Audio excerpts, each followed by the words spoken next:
every day, and you don't see much of an increase in your pay, and the cost of things keeps going up. So what's the deal here? When things should be cheaper, they cost more, as we look at the beautiful American flag. And this morning we're going to talk about how you're getting ripped off like mosquitoes. There's people sucking the blood out of you, not beneficial to society. And that's what we're going to talk about today.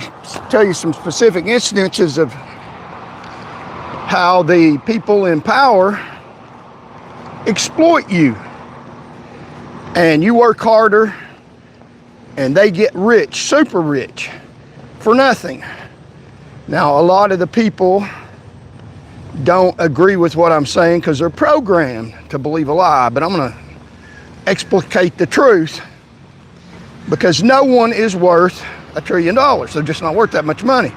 They haven't done enough productivity to be that valuable. That's a lie. They're exploiting you, and you're worth a hell of a lot more than what they pay you. And we're going to tell you exactly how they do that today. They're exploiting you. They're bloodsuckers, and it's your government that's behind all this, the rich oligarchy. So welcome come on board. We're talking about how you're exploited. Bloodsuckers all across the United States of America are literally exploiting and sucking all the money out of you, all your income for the most part. So welcome, come on board.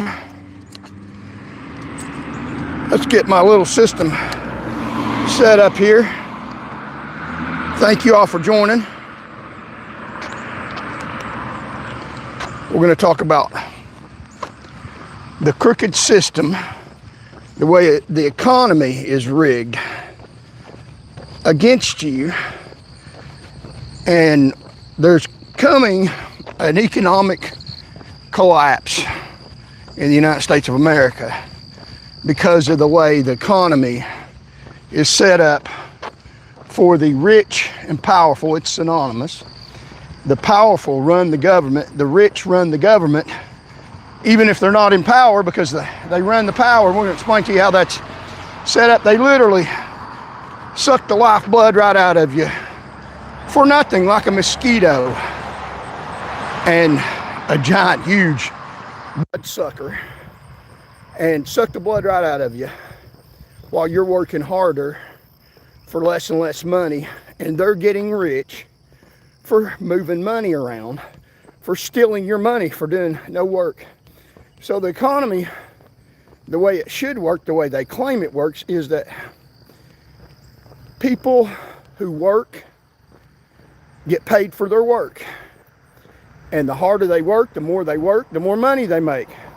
Now that's the facade, and that's a lie. That's a dirty lie. Because the more money you make, because the harder you work, the more productive you are, the people in power get that money for not working at all, for not doing a damn thing except for bleeding you dry. That's the way they do. So you're watching the Charles Van Morgan Show, and we're going to discuss that today with names, dates, and times, and explain to you how they're doing this to you. As Bill Clinton ran a political campaign against the first Bush, he said, it's the economy, stupid. And his economy did the same thing, didn't help at all. And it's both parties doing this. And it's the economy, stupid. And the way we can fix the economy is I'm going to try to explain it in simple layman's terms, although I am a social scientist designated by their University of Tennessee with a advanced degree in sociology. I'm going to explain it to you in simple terms, how you can understand. It's not complicated. You're working hard, getting less money, being more productive, and they're moving paper around, exploiting you and getting more of your work. And the separation between the rich and the poor is growing more and more, not because the billionaires are doing more, because you're working harder and you're doing more, and they're taking your money. People in government power are taking your money, and they're allowing other people to take your damn money. So the harder you work, the more they make. Eventually, when it keeps going that way, there's going to be a huge collapse in the economy because people ain't going to work for nothing. They're not going to do it. They're going to find ways around the established procedures, and they're taxed to death, so they're going to find ways around to make a living. That is going to collapse the economy. The regular system that the government runs is going to collapse because people aren't going to abide by rules that they have to pay money out when they don't have food on the table. And that's exactly what's going on. And these billionaires are taking your money for nothing. You know, you've heard the song, Your Money for Nothing. And it's talking about rock and roll singers. And at least they make beautiful music. The politicians in office make beautiful music too. Beautiful music for them to suck everything that you've got. So there's a oligarchy going on. They set up the government, have it lined up with their people, and the government sucks billions off of Americans every day, off Tennesseans, unjustifiably, and doesn't return it in services that you paid for. They don't. Look at the wreck all across the United States of America. The roads and the infrastructure and the hospitals. They're low quality, failing grades for years that you pay your taxes for services and infrastructure, government services that you don't get. If you get them, excuse my language, you get them half-assed. And they're getting worse and worse. And these people that do the work in the government aren't getting paid for it. The people at the top that sit in offices that don't do anything, that figure out how to suck money out of you without having to work for it, are getting super rich. And they're putting their money in overseas accounts that the tax system can't get to. And you can't put your money in overseas accounts because you don't have money to do that. You got to have money to put food on the table. So to people in government power and the billionaires, it's the economy, stupid, and you're ruining it. You're going to collapse your own economy because you're not giving enough. So even if we don't win an election, public office, and they got billions of your money to spend on kicking me around, which they haven't kicked hard enough. Hopefully they won't join the channel, subscribe, so they won't be able to. There's too many eyes on them. You'll know what it's about. But we're going to help them collapse their own damn system politically, not violently. We're going to tell you how they set up the system. So you work harder, and productivity in the past 50 years has increased dramatically. How much productive American workers are. The truck driver, the nurse, the EMT, the fireman. They went from years ago just putting out fires to be first responders now. The burden on first responders is astronomically way more productive. And all across America, all professions that work hard every day, that carry the load, the working people. A society cannot run without people doing the work, without sweat. And if people don't work, nothing gets done, nothing gets moved, the roads don't get built, food don't get made, nothing moves, the economy crashes.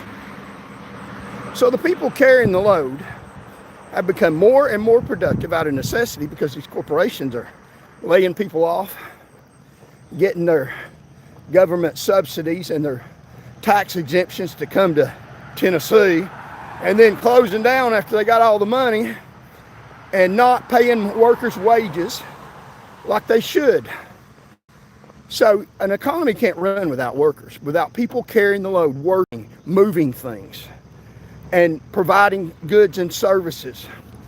But the people that are doing that in the United States of America and in Tennessee, your wages have went up about 20% in the last 50 years, but your productivity has increased about 60%. So your productivity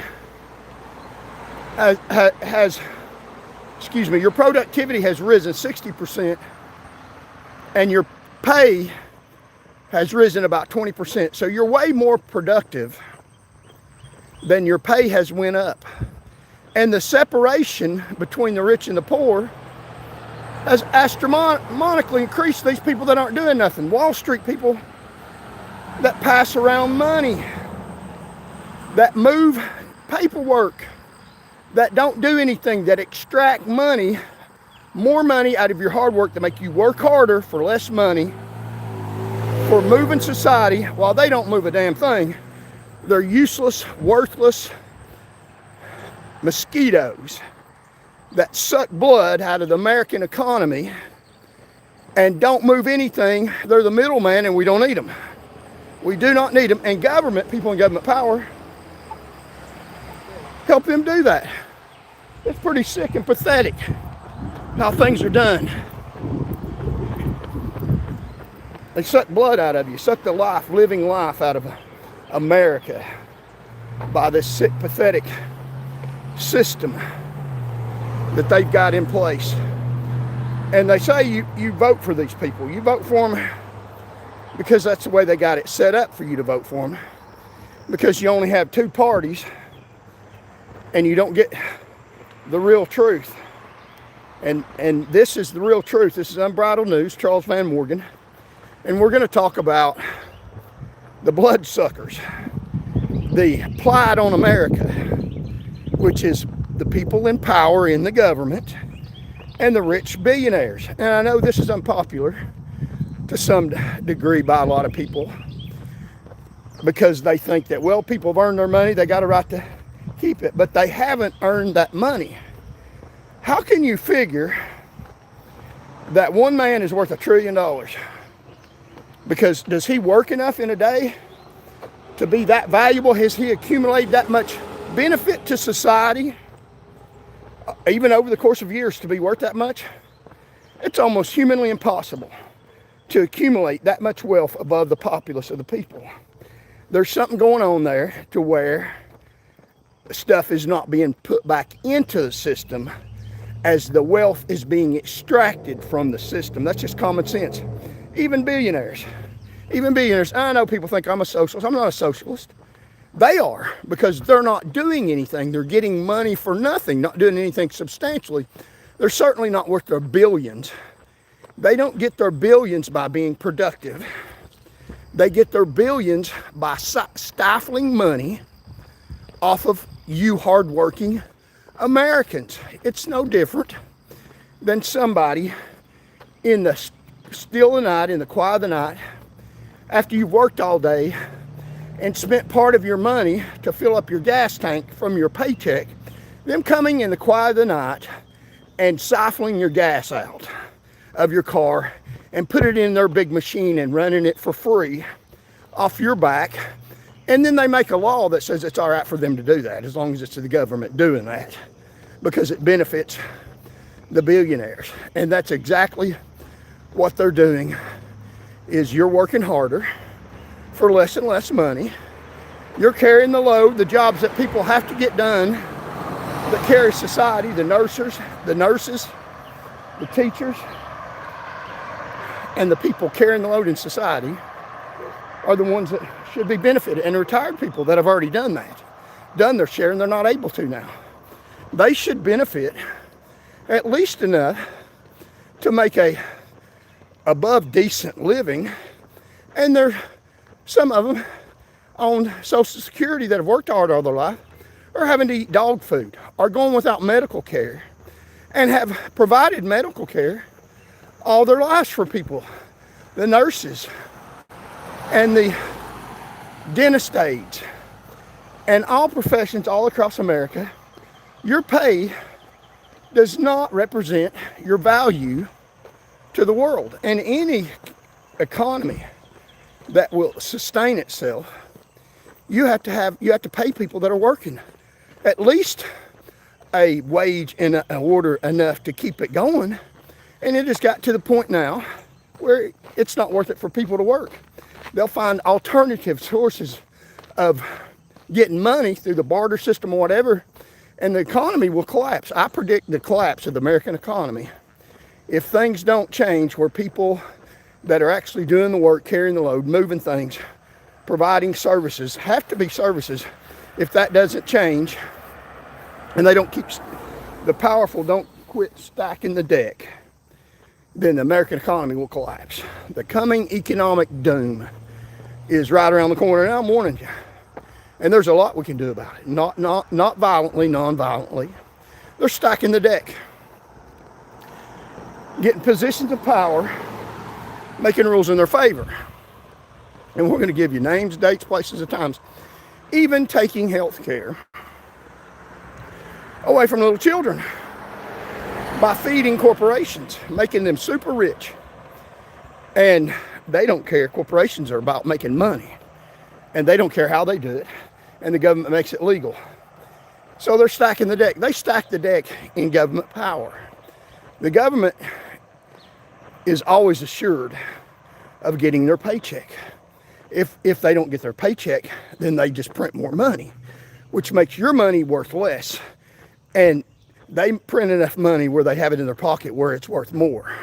So like if they need money and they got $10 and $10 is worth $5 and you got the same $10 and they want your $10, they'll take most of it and you'll end up with $5, and now they got $15 and they want a little more, so they print a few more dollars, and then they have more money, but yours is worth less because they printed blank pieces of paper that aren't worth much, that extracts money from you. And they're printing money by the boatloads. Did it during the pandemic when they told people they couldn't work, and there was nothing substantially that they shouldn't have been able to work. And most of the population didn't die from the coronavirus. And they put a scare into us, showing us how they could control people. So the economy is on its way to collapse. And you can call me doomsday, conspiracy theorist, whatever you want. We can turn it around. But the fact is, they just cut out thousands and thousands of dollars from the Knox County schools here in Knox County. So they're laying off teachers, cutting pay, and a lot of things to cut back on people that care in society. People that are productive, teaching our little children to be productive. That's kind of important. And they're cutting pay, cutting wages, cutting benefits, making it harder to get benefits that people have earned, paid into all their life, and cutting back on the working people that carry America, cutting back on the mass populace of Tennesseans.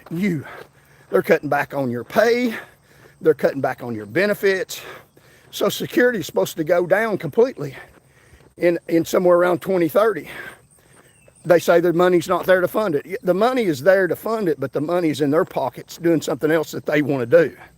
You know, some type of space exploration or some type of new fancy study, while the money is coming out of your pocket. You're the one carrying the load. And excuse me, but space exploration is not what puts food on the table or not what carries the day. Now that is fine, perfectly well and good if they have extra money, or if they want to cut back that program, that'd be a good thing.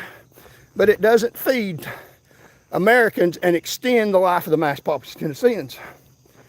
And they are ruining the economy by taking money from hardworking people that carry the load and putting it in people and corporations that aren't doing anything beneficial, siphoning money. It's the middleman, and it's the government that it's allowing them to do that. It's big corporations that are cleaning house, and the more money they get, they're not doing anything for that. So there's no benefit to society for what they're doing. You have the nurse or the truck driver or whatever profession you are. You carry the load. You do something that benefits society. And you know, your parents told you when you were growing up, get a job. Do something that's prosperous for you and society. Do something beneficial. And they were right in telling them that. But these powerful, they're whoremongers that love money. have decided that they care more about getting super rich and living fancy lives at a beach, getting taxed less than you while you're sweating on a job, that's better as long as they do it legally, and they do it legally by writing the laws in their favor. It's the economy, stupid people in government, and all the mass populous Tennesseans. I'm going to tell you how they do it. They stack the deck. So they stack the deck by the government. You'll get a paycheck if you're in government power. They'll write more checks. They'll print more money, and they'll hand you the money if you're in government power, if you work in government service. And you know, the old joke used to be, and they've tried to cover it up now, you find the person sitting around not doing nothing. They used to joke with them, I bet you're a government employee, because that was the joke. If you're a government employee, you didn't work hard. You didn't do nothing. But now they've tried to change that. They knew it was catching on because it's the truth. The government employees don't do a damn thing. And for a lot of them, I would say the overwhelming majority of them, they don't do a damn thing. They collect a paycheck. You say, why are they there for? They're there to do a job? No, they're there because their daddy or mama or somebody in power gave them that job where they can sit in a chair and collect a lot of your money, as long as they back up the oligarchy, as long as they support the people that are not beneficial either. So you have a bunch of people that have stacked the government services and aren't worth a damn. They're useless. They are not doing anything beneficial to you, and they are doing things beneficial to people that aren't carrying the load, aren't doing nothing, are worthless. And that's stacking the economy on the side of people getting super rich. All the money and power and control is in the hands of people that are worthless and even dangerous to you. And the people carrying the load that are moving society, helping the mass populous Tennesseans, are getting basically next to nothing, starving to get by, can't even have medical insurance that they need, struggling to get by, and dying from diseases and causes that are medically preventable, because people in government power are taking all the profit, all the cream off the top, all the benefit, and breadcrumbing you just to get enough for you to keep working as hard as you can and get by. No one is worth $1 billion, probably. You are worth $1 billion to them, and they pay you pennies. Now, that's the way the economy is run right now, and that's the truth. Might not be very popular. Go to the grocery store, and people buy your groceries, and why is the groceries going up so much? When productivity, things have been easier to make. Science, technology, computers, and machines have made things faster, quicker, easier, with less physical labor to make. And the economy that used to be where things cost a whole lot for people to make, for factories to make, now cost a lot less for people to make. So the cost of things should go down. And scientific knowledge has increased. The cost of making products is lower than it was 20 years ago, substantially lower. It costs less to get it to your doorstep. You get it to your doorstep faster. Why are we paying more? I'll tell you why we're paying more. Because your food prices go up, and the people at the top of the food chain are not producing any food, not carrying the load, owning the corporations, and getting sickening, pathetically rich off your hard work. And there needs to be a political revolt, which is what I'm trying to encourage. Does it sound like it? At least enough to get political power, to get people that are working paid substantially in accordance to their value to society, instead of how it's going now. They're stacking the system. They stack the system in the government. I mean, you look at what I know about, a lot of you all know about stuff too, in government power in your city, county, or state. Who are they related to? Who owns them? Do they have a daddy or mama in that profession? And did they inherit a government profession, which is supposed to be the people that provide the best services for you, because there have to be services or the government shouldn't be involved in it, right? Because we're not a nation of government owned and controlled resources, are we? Or are we? We're a government of a free economy that just makes rules and laws that have to be necessary for the safety and protection of you. Our government's supposed to serve you. But look at what's going on in the government. One of the biggest employers in the city of Knoxville is the government, University of Tennessee. And do they support their workers and provide the teachers and the people that do the cleaning and the services to keep that university going? Or is it Randy Boyd at the top talking about how great an education is? I bet it is. Pretty great if you're sitting at the top of the University of Tennessee. Got it through politics. He had the governor, present governor of Tennessee, bless him with a high-paying job where he can get richer in government. And that's what they do. They pass down these government positions, give them to their friends and buddies to keep the rich in power and to step on you. And Randy Boyd has, in his tender, we have the Haslam College of Business. It's the Haslam College of how to rip people off, how to extract money out of hard-working poor at his dangerous convenience store is what that is. So they know how to extract money from working people. They stack the government, the people in power that know they don't have to be told or sign a contract. They know how to get along in the government power. Keep on sucking money out of the public. Keep on writing laws in our favor against the mass populace of Tennesseans, and that's what they're doing. You look at here in Knox County, Tennessee, we have an ongoing incident involving theft from Knox County Sheriff's deputies. While they were in office, they didn't get charged because they were in power then. No one would have charged them. They were in power in the sheriff's office. They had a entourage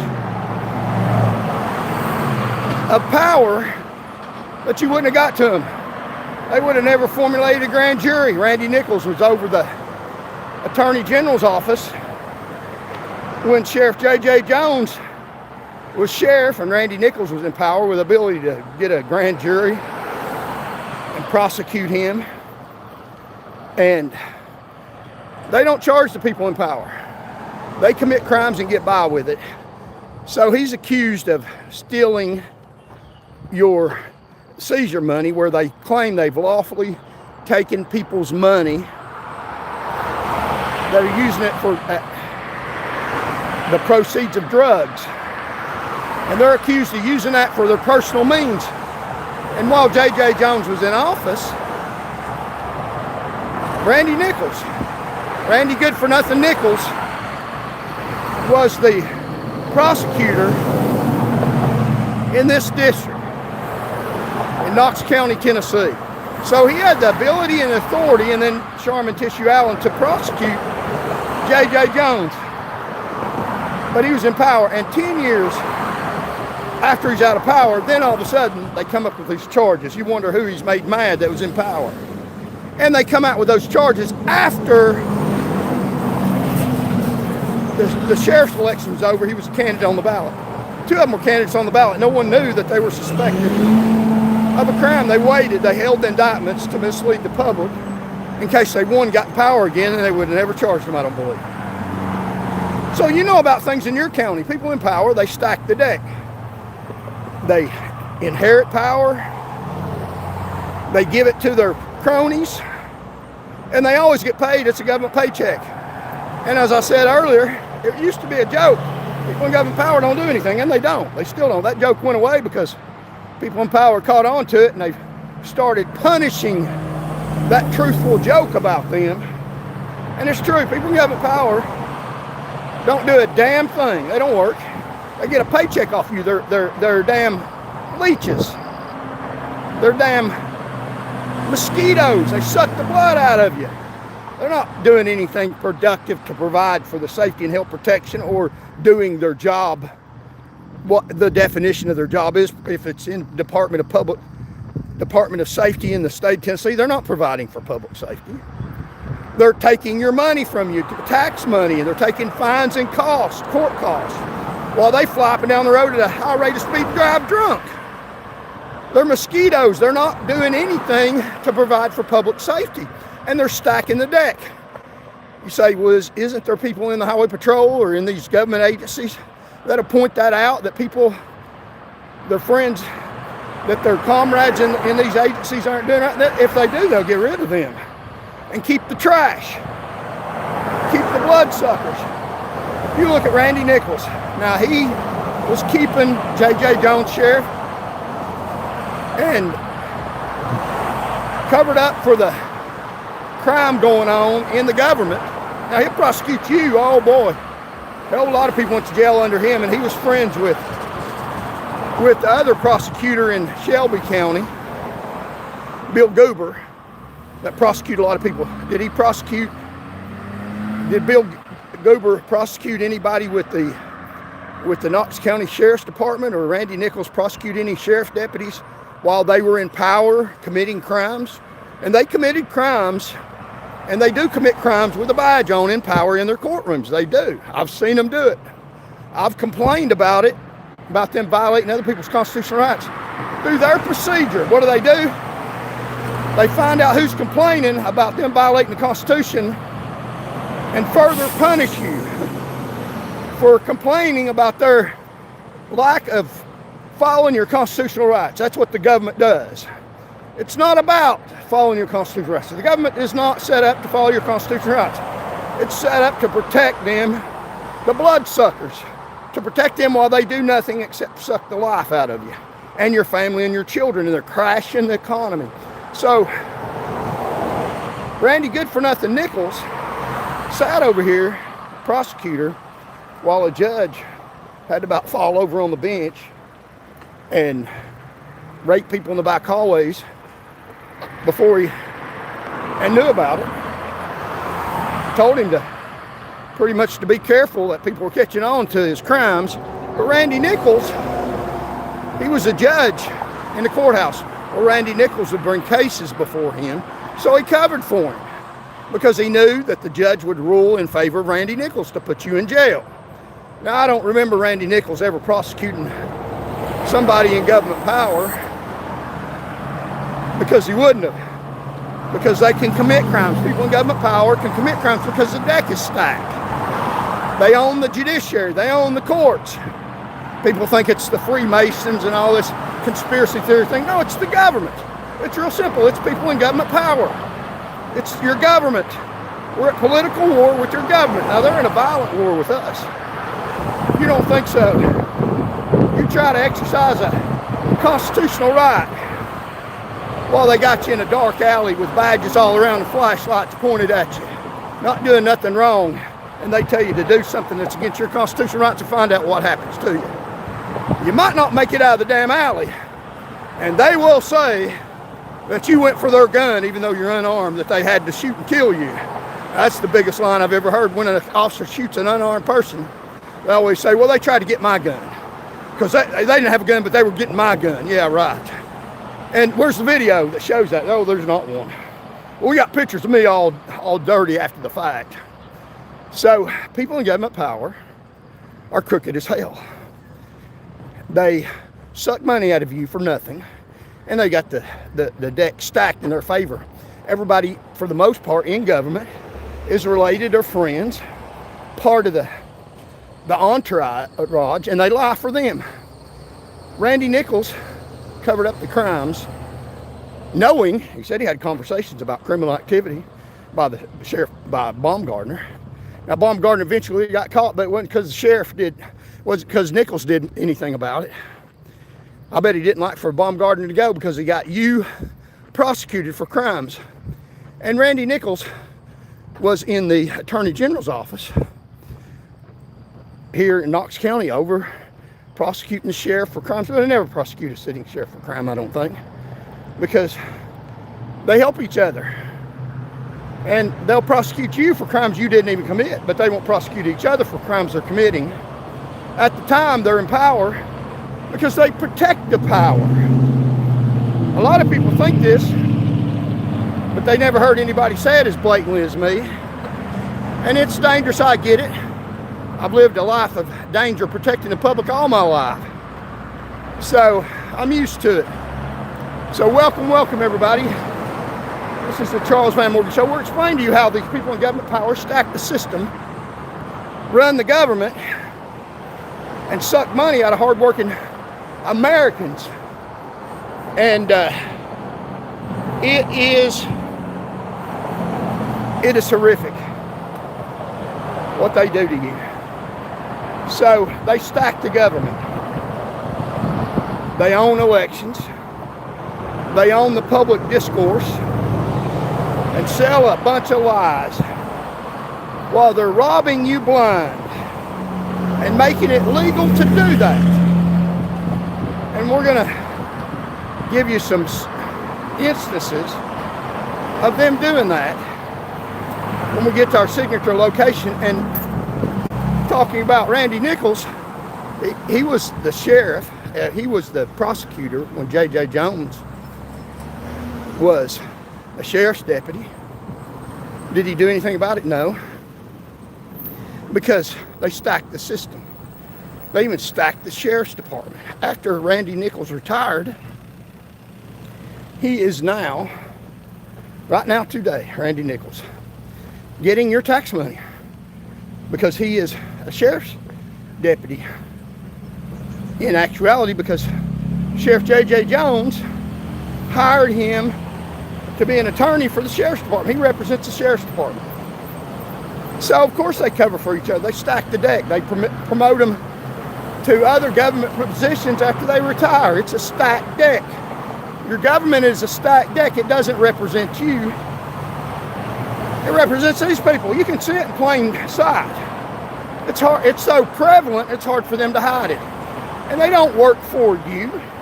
They work against you if they do anything. Their sole job is to remain in power, to siphon your gas tank, to make things better for themselves and their families. The government is here to serve them. It's not here to serve you.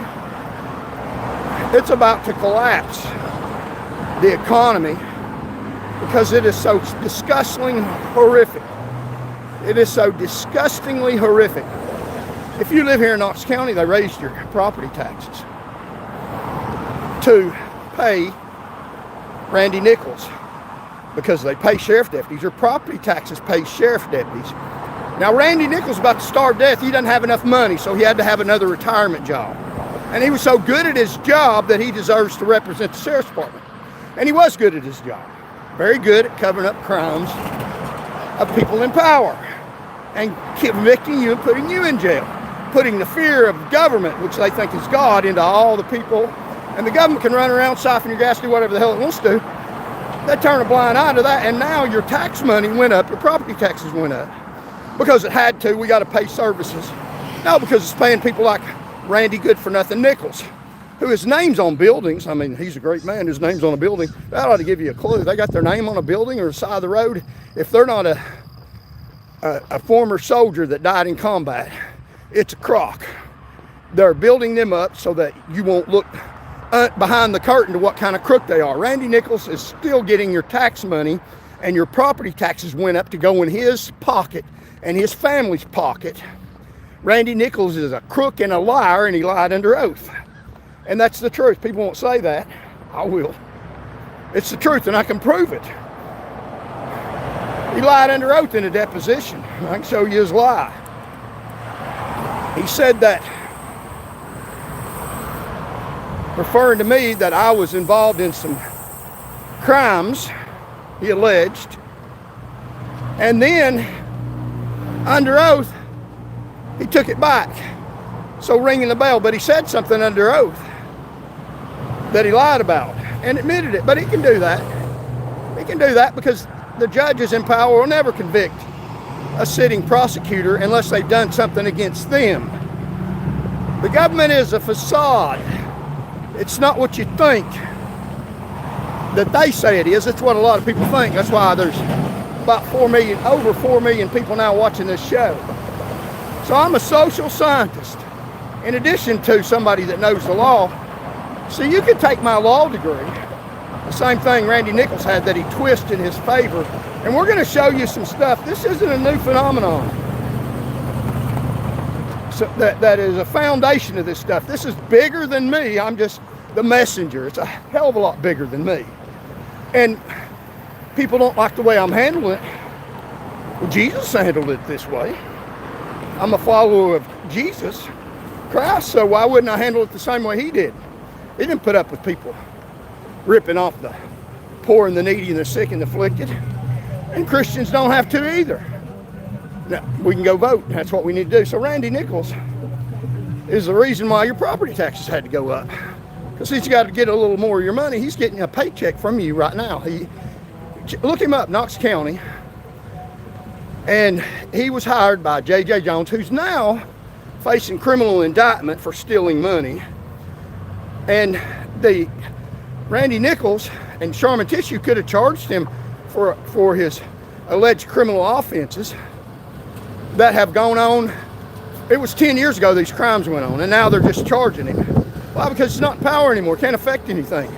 Not part of the entourage, so they've kicked him out and tried to stomp on him.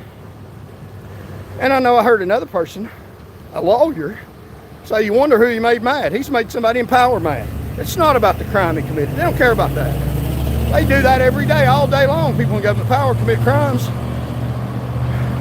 Horrific crimes. They don't care about that. They cover it up. That's what the machine does. He's made somebody in power mad. And they're hanging him out. He's not in power anymore. He's been out of power for about 10 years. Why are they just now charging him? I mean, that doesn't even make sense. What I'm telling you makes sense. What I'm telling you makes a hell of a lot of sense. Because it'd be the damn truth. See, city of Knoxville, I'm crossing that line. So like, share, got 15 seconds, 13, 12.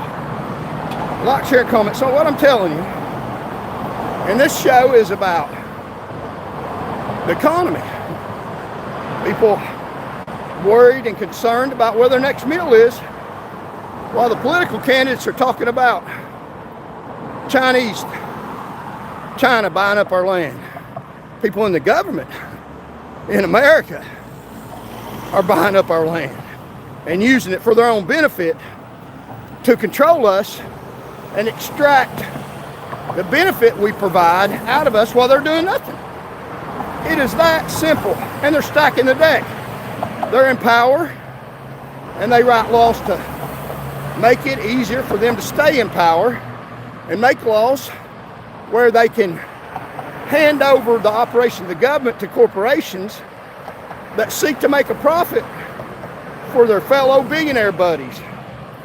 So your property taxes in Knox County went up because they expand the people that they want to pay off with your tax money. They don't even pay people off.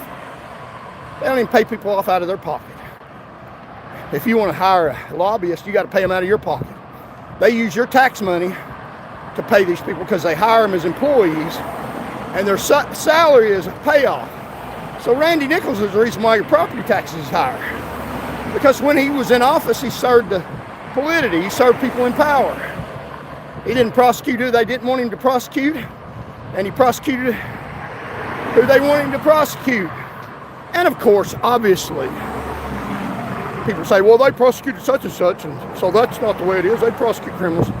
Obviously. I mean, they have an appearance of legitimacy. They got to try to maintain that. That's what this show is about, to pull the curtain back, blow the smoke away, and show you that it's just an appearance. It's not real legitimacy.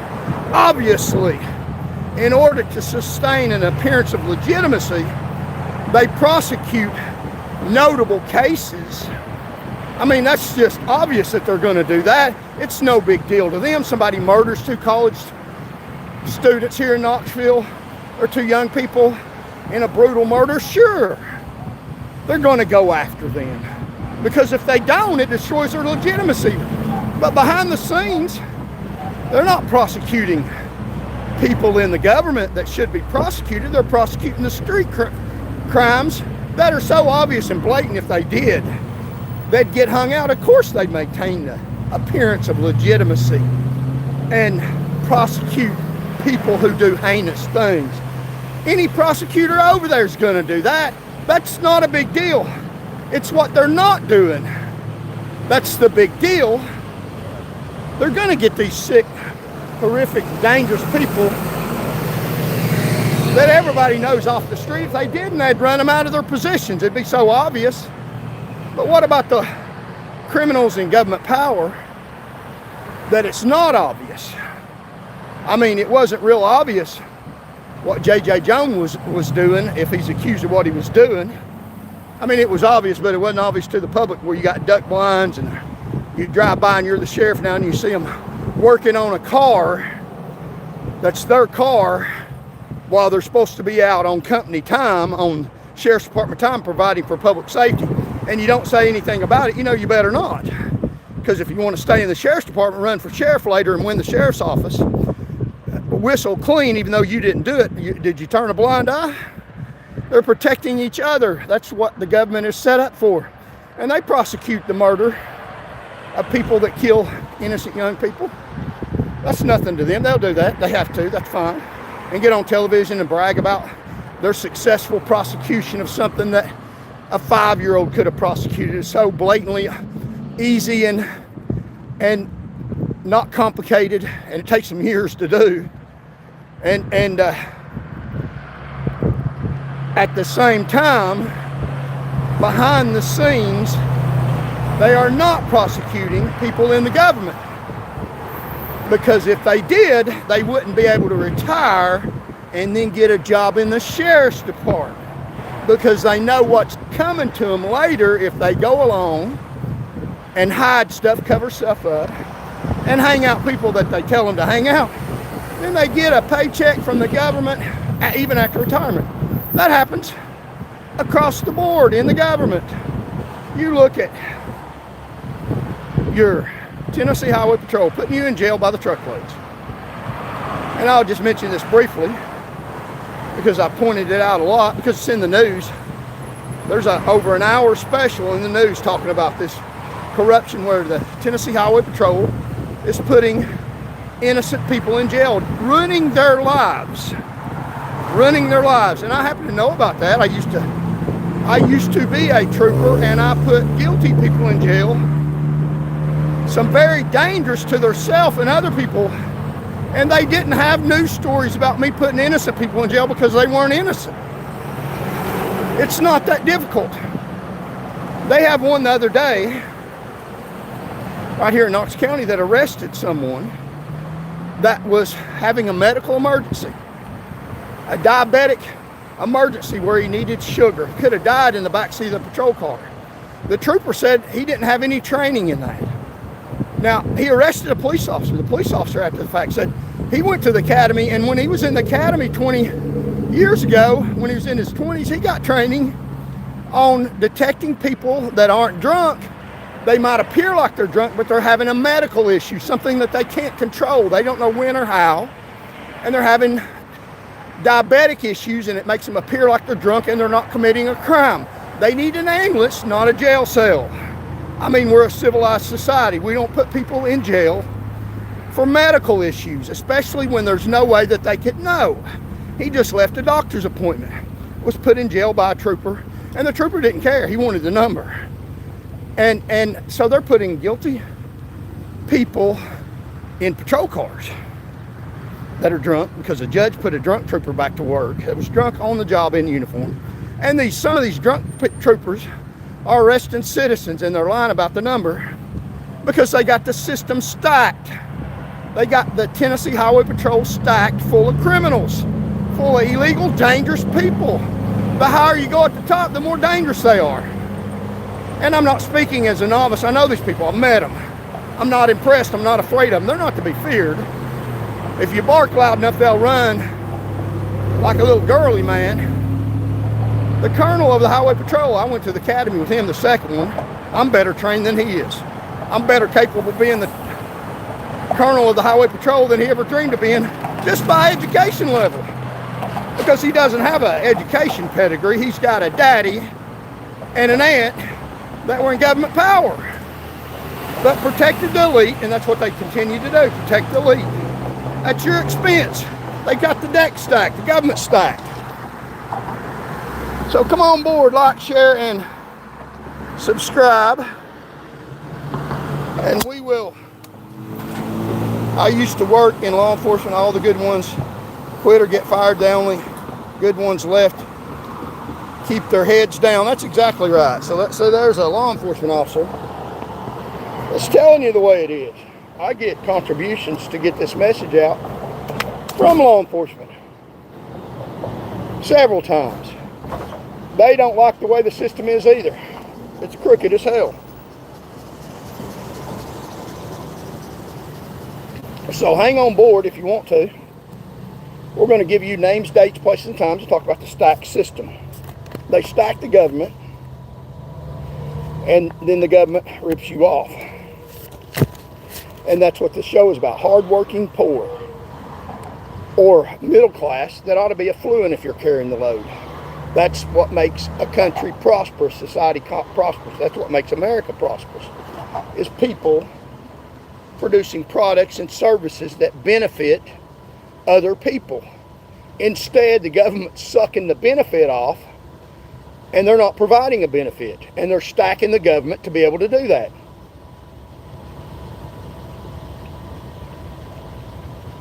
And we'll show you how they're doing that. We'll show you exactly how they're doing that. Show you real pictures. Like Randy Nichols. And like, share, thank you. Somebody sent a gift. Let's see who that was. I appreciate it. And thank you to my subscribers.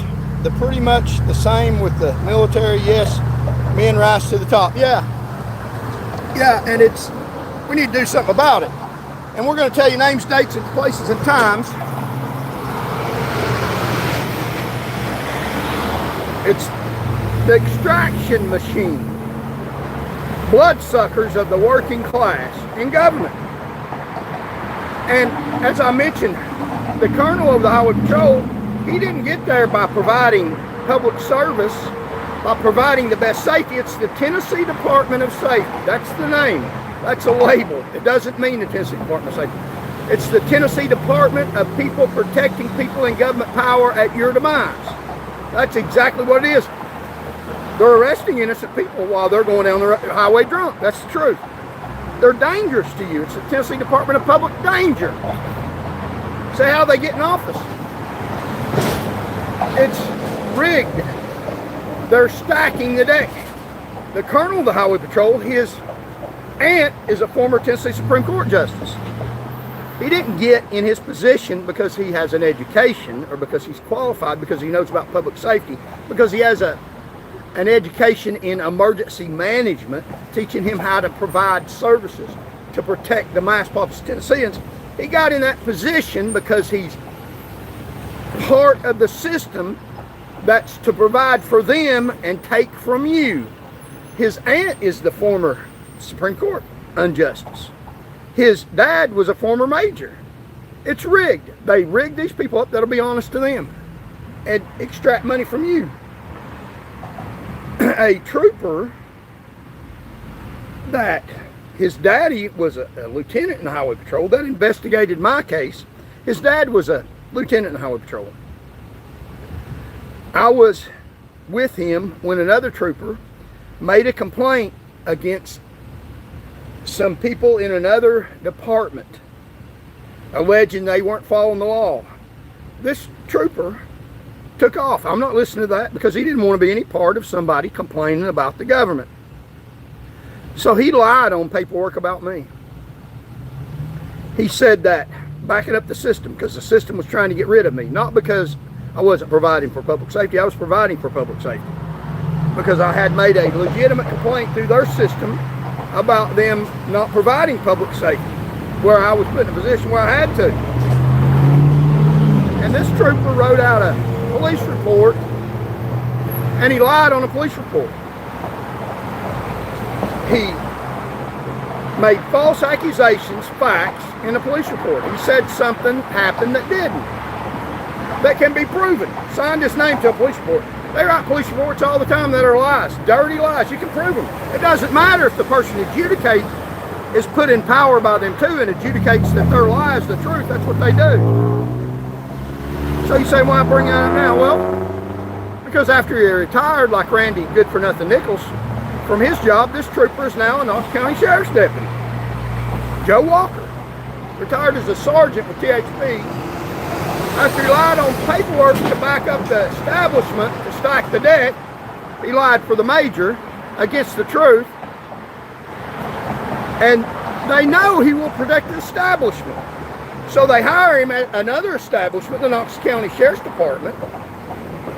And he's in the warrants department. The warrants department just killed somebody about 3 miles from my house, asleep in their bed. Now they say they did right, that they did nothing wrong. They cannot provide a video, and he's part of the warrants department that's lied on a previous report, and the warrants department writes reports that they were justified in what they did. So who do you believe? Hello, who do you believe? I mean, he's already in a lie, and they killed somebody 3 miles from my house, and there's no video. He said in my report that something happened that didn't, and it can be proved by fact. And now he's in the warrants department. The warrants department killed somebody just recently, and they say they did everything right. So I don't know if they did everything right or not. They got a liar in the warrants department. The liar in the warrants department is in the warrants department because he backed up lies while he's in THP. So bring him over to the Knox County Sheriff's Department because he'll lie to back up the Sheriff's Department while they're killing you. I'm just telling you the truth. That's pretty important for you to point out their lies. And now they got a new sheriff that was at the Sheriff's Department while all this alleged crime to this point was going by, and he didn't see none of it because he didn't report any of it. Because if he'd seen it, he would have reported it, right? But he didn't report it, and since he didn't report it, now he's the sheriff. Did he see it? I don't know. He should have saw it. 11 officers committing blatant crimes of using a credit card from seizure money, fixing their cars on county property, fixing them up, using the card, repairing them while they're supposed to be working, and he didn't see none of it. None of it, didn't see it. And now he's the sheriff. Why is he the sheriff? Because he covered up crimes for the Sheriff's Department, has a deputy sheriff that lied, that used to be a trooper, that lied for the troopers, and now he's at the Sheriff's Department. I mean, this is blatant honest. This is not made up. This is facts. That's how dangerous it is. How dangerous it is. They killed somebody in their bed, woke him up, shoot them, shot them dead. They're not here to say, no, I didn't pull a gun, or explain what happened. And they have no video camera. Take our word for it. I don't take their word for it. You have somebody that lies. You know they lied. You can prove it. And then they kill somebody, and you know they've lied before, and they say, I didn't do anything wrong in this case either. Well, you lied before, and they say, no, I didn't lie. They back up their lies. Do you trust them? I wouldn't trust them. And the sheriff says he's going to be completely transparent, the new sheriff, and he's going to serve the public and going to let everybody know what's going on, complete transparency. And he's saying that under the cloud of this indictment that came out after the election, while he's got a sheriff's deputy that's already a proven liar, backed up one department, and now the reason why he's at the Sheriff's Department because he backed up the government for the government. And now they know you can hire him at this government agency because you back up the government. And I was part of the government, didn't see anything, don't know nothing. I'm so stupid I can't catch a crime in my own agency, driving by it, but I'm supposed to be the sheriff and catch a crime now? Wow, I mean, that's pretty, you expect us to buy all that bullshit? It's real, it's happening. It could wake you up in the middle of the night, and it might happen to me. And they'll shoot you dead, and we didn't do nothing wrong. He pulled the gun on us. What was at this house? Well, we've seen something on the internet. That's what they're saying about this stuff. It's crooked as hell. It's dangerous as hell. They're collapsing the economy. They're shooting you dead. They're lying about it. The government's just a big cover-up. And Randy Nichols now works for the Sheriff's Department. No wonder your property taxes have to go up. They have to pay their cover. The THP trooper that lied in a report, that's part of the warrants department that killed somebody, works for the Sheriff's Department. They cover for each other, and they suck blood off you. They suck your tax money. your property taxes rise so you can pay for this cover-up of these nasty, dirty people in power. And the colonel is colonel because he protects the people in power. They have, this is not hard to figure out. They have 2,500 people that they have arrested wrongly. We know that. That's the tip of the iceberg. There's more than that for other crimes and issues and stuff. And so they have 2,500 people.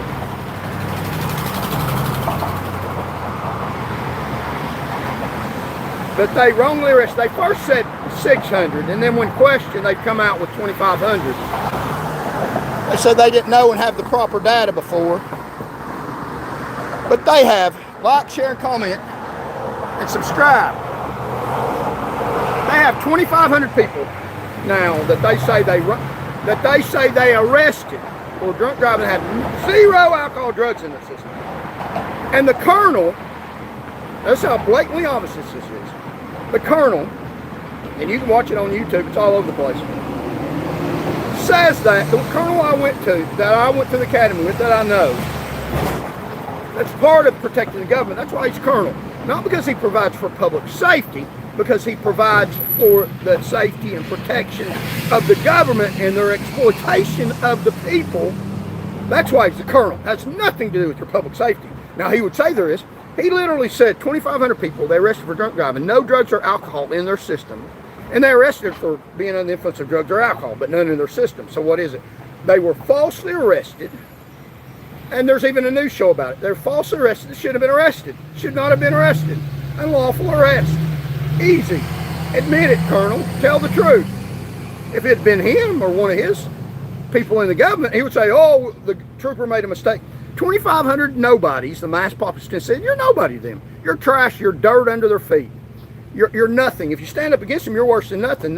They will try to get you. And they have me. And the colonel has said, it'd be very easy for him to say 2,500 people. There was a certain segment of them that should not have been arrested. But he said that none of them were falsely and unlawfully arrested. 0 of the 2,500. The government is 100% correct in those, even though scientific evidence proves he's not. So what's he doing? He's backing up the system in spite of obvious evidence. I mean, it's crystal clear. You don't arrest 2,500 people and that have no drugs or alcohol for the charge of having drugs or alcohol, and it comes back 0. And then have the audacity to say none of them that I can see were arrested unlawfully. 0. And he said that. And he's saying that to your face. So he will get you, or one of his people will get you out of a car, stone cold sober, and he says the system works. No, it doesn't. It's dangerous to you. It's very dangerous. Extraction machine bloodsuckers of the working class. This morning, I'll show you who and how they stack the deck. Technology made building things easier than ever in human history. So why does everything cost more? Real difficult truth. Technology made things cheaper to build than any time in human history. So why does everything still cost more? Because somebody's taking the savings before it ever gets to you. This morning we'll show you who and how this is going on. It's pretty disgusting. And they're bragging about it right to your face. And it's easy to see. The mosquito. Do they make something, or do they just get control of something that used to belong to you and start charging you for it? Farmers, roofers, truck drivers, nurses, small business owners, retired folks who spend a lifetime working. Real work keeps society moving. We got to have them. The society collapsed without them, and it might be just about getting ready to. A company buys 500 houses, fixes nothing, raises rent. That's not work. A licensing board controls your right to practice law, or your right to be a barber, or your right to sell cars, or gives you a license to be a phlebotomist, or gives you a license to do whatever the government has required you to do. That's not justice, that's control. A licensing board controls your rights and locks you out. Real difficult truth. There are two kinds of rich and powerful people. One builds something, the farmer, the roofer, the truck driver, the small business owner, the nurse. One just takes control of something that used to belong to you, your home, your license, your access, and charges you to get it back. The paycheck that didn't keep up. You got 60% better. Your pay got 18% better. So there's a 42% loss gap in what you should be getting paid and the productivity level of the mass populace of Tennesseans. Somebody got 42% richer off you for doing nothing. They skimmed the top off without earning it or deserving it or moving society. Society cannot function without workers, but workers aren't getting paid. The government is, but you're not. Why is that? We're going to show you how it's happening. Like, share, comment, subscribe. It's never worked. Thanks for speaking up, but hopefully it will. Like, subscribe, and share. So if you like this message, subscribe to the channel. Help me squash these cockroaches and these mosquitoes. A company buys 500 houses, fixes nothing, raises rent. That's not work, that's skimming. A licensing board controls your right to work, then locks you out after you pay them to get educated. That's not justice, that's control. There are two kinds of rich and powerful people. One builds something, the farmer, the roofer, the truck driver, the small business owner, the nurse. One just takes control of something that used to belong to you, your home, your license, your access, and charges you to get it back. You got 60% better, you lost 42%. So you are 60% more productive in the past few years making products, doing your job, and you get paid 18% more. So where's the 42% loss? Since 1979, productivity's up 60%. Wages up under 18%. So where's that 18%, the 42% going? You worked harder and smarter for 40 years. The money you earned by doing that didn't come home with you. It was siphoned off by those rich people, and government allowed it, and government got part of it. What groceries actually cost now? Groceries are up 35.5% since 2020. A $150 cart now costs $190. As you hear. There you go. Yeah. As you hear the man running. We have all kinds in the church bells. But this is a serious subject. Groceries are up 33.5% since 2020. A $150 cart of groceries now costs $190. The Bureau of Labor Statistics says grocery prices up that much since January 2020. Ground beef alone, 73.8% from $3.93 to $6.83 a pound. Food is skyrocketing, astronomical. Almost 100% ground beef, a staple. Rich people's money in the stock market that doesn't produce anything, any damn thing productive to society. The stock market roughly tripled in the same stretch. Your bills went up a third and never came back down. So your bills went up, never came back down, while the stock market tripled. Their wealth tripled in the stock market that produces no productivity, doesn't carry anything, doesn't do anything substantially to benefit society, to help the mass populace of Tennesseans to move things. That's the backbone of the world and the economy.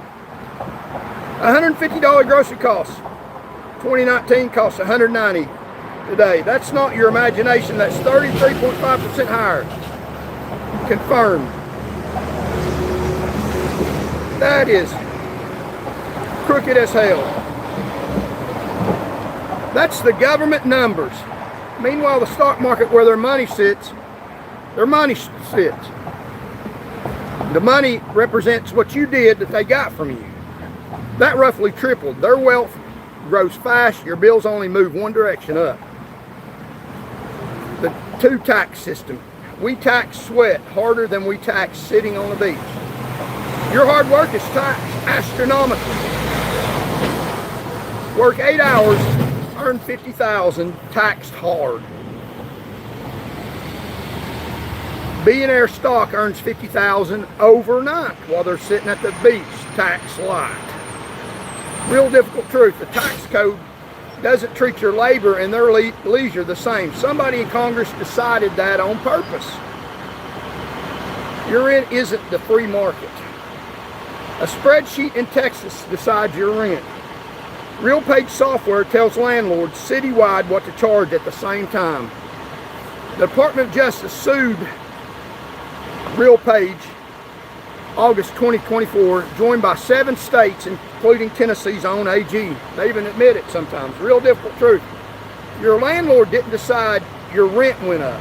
A computer program in Texas told every landlord in your city to raise it together. That's not competition, that's coordination. Stifling competition to siphon off profit. They raise rent based on stifling competition, not value to the mass populace of Tennesseans and all across the United States of America. That's how they do it. Who paid who lost? The landlords paid $141.8 million. The company that built the weapon walked free. 26 property companies settled for $141.8 million total. Greystar alone paid $50 million. RealPage itself, the one that set up the scheme, settled with no damages, no admission of guilt. 26 landlords paid nearly $142 million for using this tool that stifled competition, that made rich landlords get a lot of money, super rich, for providing no extra value. The company that built the tool and told them exactly how to use it walked away clean, free to sell the same software to the next city. That's how they siphon money for doing nothing.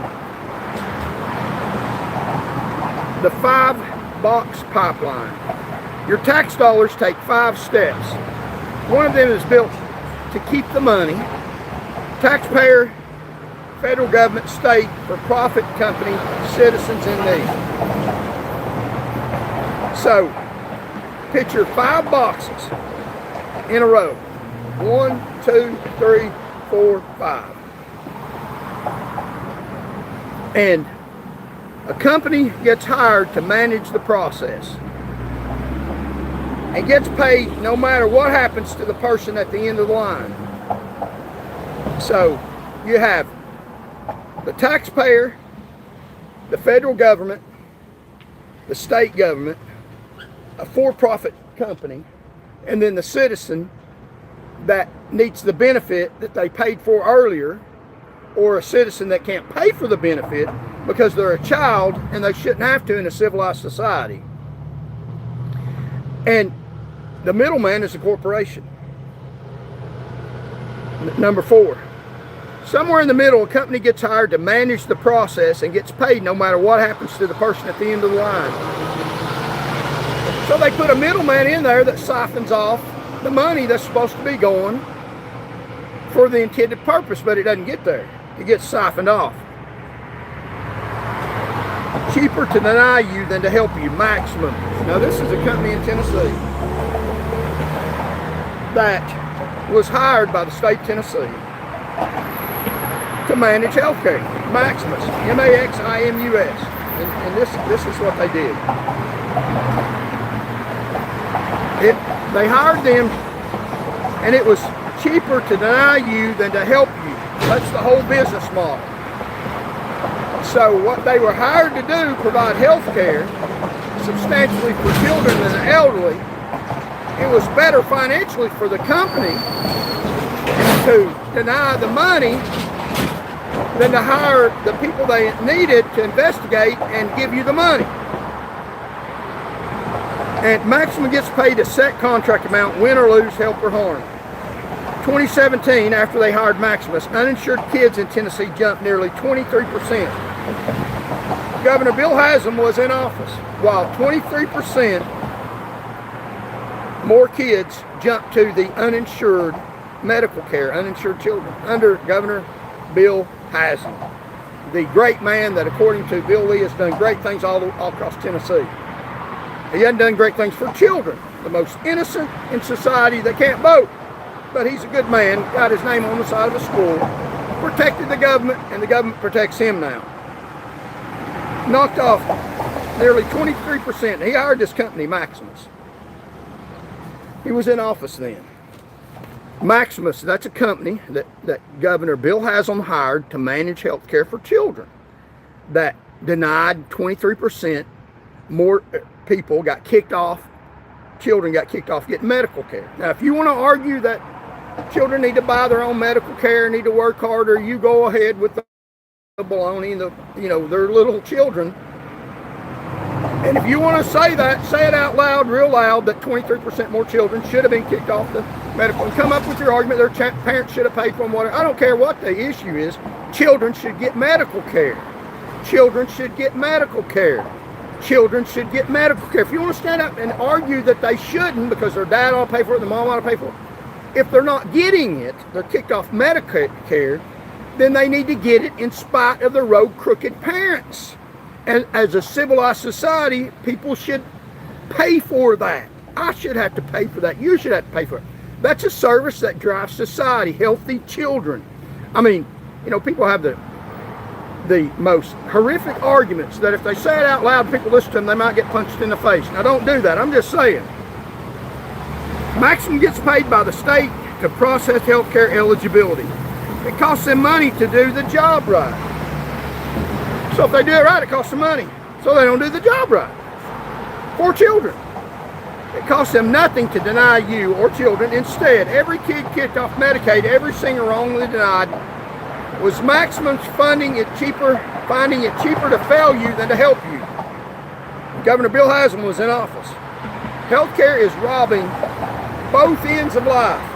2016, Medicare and Marketplace premiums went up the most in history, while the government's own budget office says 10 million more Americans will lose coverage. Working age with employer coverage premiums up 6.57% in 2026, more than double general inflation. Single coverage around $2,400 a year, families around $8,900. This is healthcare. Basic necessities of life, healthcare, skyrocketing. The marketplace premiums more than doubled out of pocket in 2026. The largest increase in the program history. Retirees on Medicare Part B premium jumped from $185 to $202.90 a month. This is people already living on the verge of not getting their next meal. A month eating a third of this year's Social Security raise. That premium hike alone outpaced the combined raise in rent and groceries. The Congressional Budget Office estimates 10 million people will become uninsured from recent health care law changes. 10 million Americans. Basic services that should be provided for people that can't provide it for themselves, that paid in the system all their lives, and now the system's not available. Somebody sucked off the cream of the crop. The money's there. These billionaires have it in stocks and bonds, and some of it overseas. Nearly half of adults say it's hard to afford health care. 3 in 4 uninsured people have skipped needed care over cost. But then you have some of the people in the government in their 90s. One of them just died suddenly just yesterday. And that usually doesn't happen. It's very astonishing because they have the best health care in the world. They live in their 90s, people in government power. So it's pretty shocking when one of them dies in their early 70s. It's because they have the best health care in the world. You don't. A lot of Americans can't afford health care. although they paid in the system all their lives. You say because the money's not there. No, you're right. It's not there. It's in the pockets of one of these billionaires, of one of these rich people that ought to be in health care because they're not taxed. They're sitting on the beach and not taxed while you're working hard, and then when you get old and don't have medical care because you can't afford it, it's in their bank account overseas. 3 in 4 uninsured people have skipped needed care over cost. That's the mass populace, most Tennesseans, most Americans. That's the real difficult truth. You're being ripped off. These mosquitoes, these bloodsuckers, for nothing. Siphoning your hard work. You have earned these things. It's not charity. What they're getting is bloodsucking. This year, Medicare premiums rose the most in 4 years. Employer insurance rose the most in 15 years. Marketplace premiums rose the most in the program's entire history. All in the same year. Retirees are watching their Medicare premiums eat their Social Security raises before it even hits the bank account. And the government-owned budget office says 10 million more people are about to lose coverage entirely. This isn't a bad year. This is the system working exactly as it's designed for somebody, just not for you. Astonishing when they die. Amazing. When somebody in the mass population of Tennesseans makes it to 71, that is a good long life. When one of them in government power dies at 71, wow, how did that happen when we got them in their 90s? When they got the best medical care in the world. This is not a mystery. Everyone knows this stuff. Why do we put up with it? Why do we put up with it? We shouldn't. We shouldn't. They're bloodsuckers. They're not worthy of what they are getting. They're supposed to be public servants. You're serving them at your own damn demise. Democrat and Republican both. So, this company failed in Kansas, got a raise.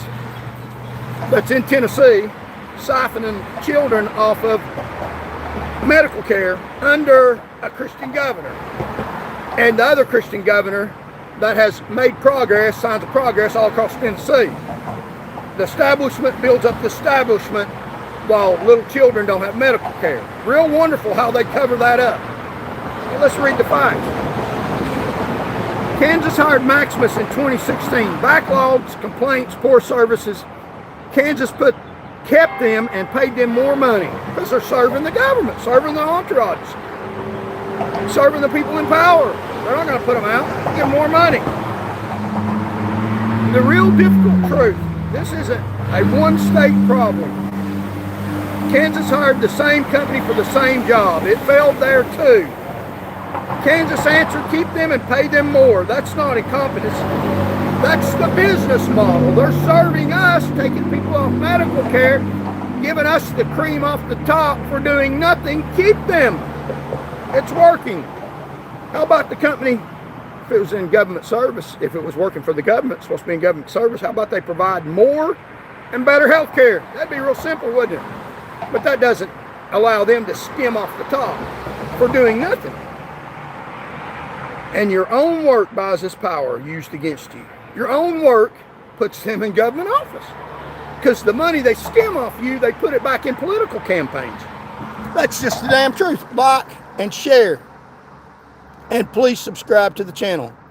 Same way Putin took Crimea and the claim. There was no fight over Crimea. Yeah, we need to give them a damn fight. So like, share, and comment, and subscribe to this channel as you look at the beautiful view. And let's keep going. We got some more real good stuff for you. So, your money buys their elections. The money they skimmed off you. And they continue to skim off you to make you work harder. They take to put out messages that they're the greatest damn people ever walked the planet. And when they died, it's so sad. And they live usually a long life. And that's what the money is for the bloodsuckers. They take your hard work, they use it to buy power. Then they use that power to take even more of your hard work. $400,000 into the front runner before she's even elected. Core Civic and Advanced Financial. So, Marsha Blackburn, you is getting paid by these corporations that exploit you, that put you in jail for a profit. More inmates, more profit. More citizens in jail, unlawful because of false arrest. More money she makes. So the money she's making, that these corporations are making, are paying her to keep them in, to keep them legal, because they're paying her campaign. $400,000 for Marsha Blackburn from that. Core Civic, Advanced Financial. Follow the money all the way around. You work hard, your hard work makes them rich. They take that money and buy political power with it.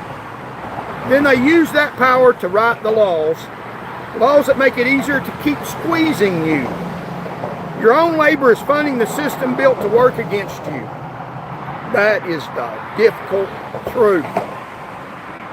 The loop that closes the trap. They buy politicians before election, not after. The mosquito doesn't just drain your paycheck, it funds the campaign that promises to fix it. You pay twice, one at the register, one at the ballot box. Inside the system versus outside it. Her door opened every time. Mine got slammed shut on purpose. These are the people in power. They get given to them stuff that they have not earned appropriately. You get stuff taken away that you have earned.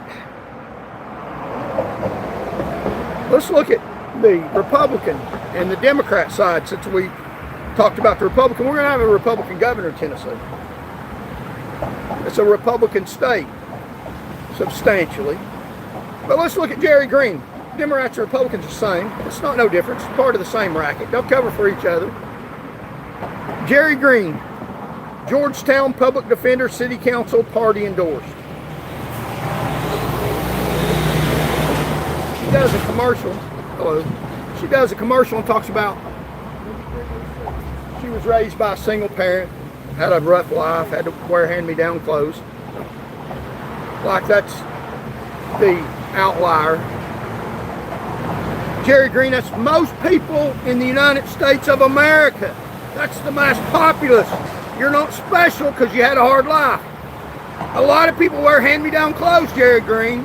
That's not an outlier. I mean, come on, you're getting around people that don't do that, but that's not an outlier. I was also raised by a single mom, a widow. My dad died before I was 2. I also went to law school, just like you. I passed the bar twice. I've been blocked. I can't be a public defender or anything. I've been blocked by the same system that benefited you, that got you on the Republican, on the Democratic ticket, that's lifted you up. You had such a hard life. I was one of 5 kids. Father died before I was 2. I passed the bar twice. I didn't stumble. They knocked me down on purpose while I was fighting for Tennessee. They didn't knock you down, did they? Miss Jerry Green, that thinks you're special because you have a hard time. A lot of people do. That's normal. Pass down clothes, and she thinks that's the exception to the rule. That's how these people think. I earned my law license. I did too. I did too. You're lifted up by the Democrat Party. I wasn't. Because I'm not going along with baby killers. The real difficult truth, she's not an outsider. She's the system's success story. And, hello, I'm the guy that the system tried to erase from fighting back. And I'm suing to get my door open again right now in federal court. I'm a fighter. She didn't know what it's like to fight. She wore hand-me-down clothes. Oh, I had a hard life. You got your law license. You were paid by the government. You had a free ride through the system. You're an example of how inside people get through in spite of difficult beginnings. But if you're a real fighter, you won't get through in spite of doing what you should be doing, which represents the mass populace of Tennesseans. I'm happy for you, Jerry Green. I won't vote for you for governor. Pity pie you, hand-me-down clothes. I got a lot of clothes from my sister gave me. Somebody died and she gave me several bags of clothes. Thank you, Arlene. So I get a lot of, I still wear hand-me-down clothes to this day. This is a shirt that she gave me from somebody that died. And you know, I bet you ain't wearing hand-me-down clothes, just had to wear them when you're younger. Most people buy their clothes at Walmart. Let's look at the tag on her clothes and the Democrat, high up in the Democratic entourage. Neither party works for you. Different party, different donors, same result. That's why I'm not on a party ticket. I'm not talking about her because she can win. She's not going to win. I'm talking about her because both parties keep handing you candidates the system already approved of. Stop the cover. It isn't Republican slogan or Democrat slogan. It's what happens when nobody in either party works for you, and they don't. You'd think the best rise to the top in government. It's the opposite. The real difficult truth. You'd think the best doctors run healthcare, the best officers lead law enforcement, the best wardens run the prisons. That's not how it works. The worst ones climb because the system rewards protecting itself, not protecting you. That's our government right now.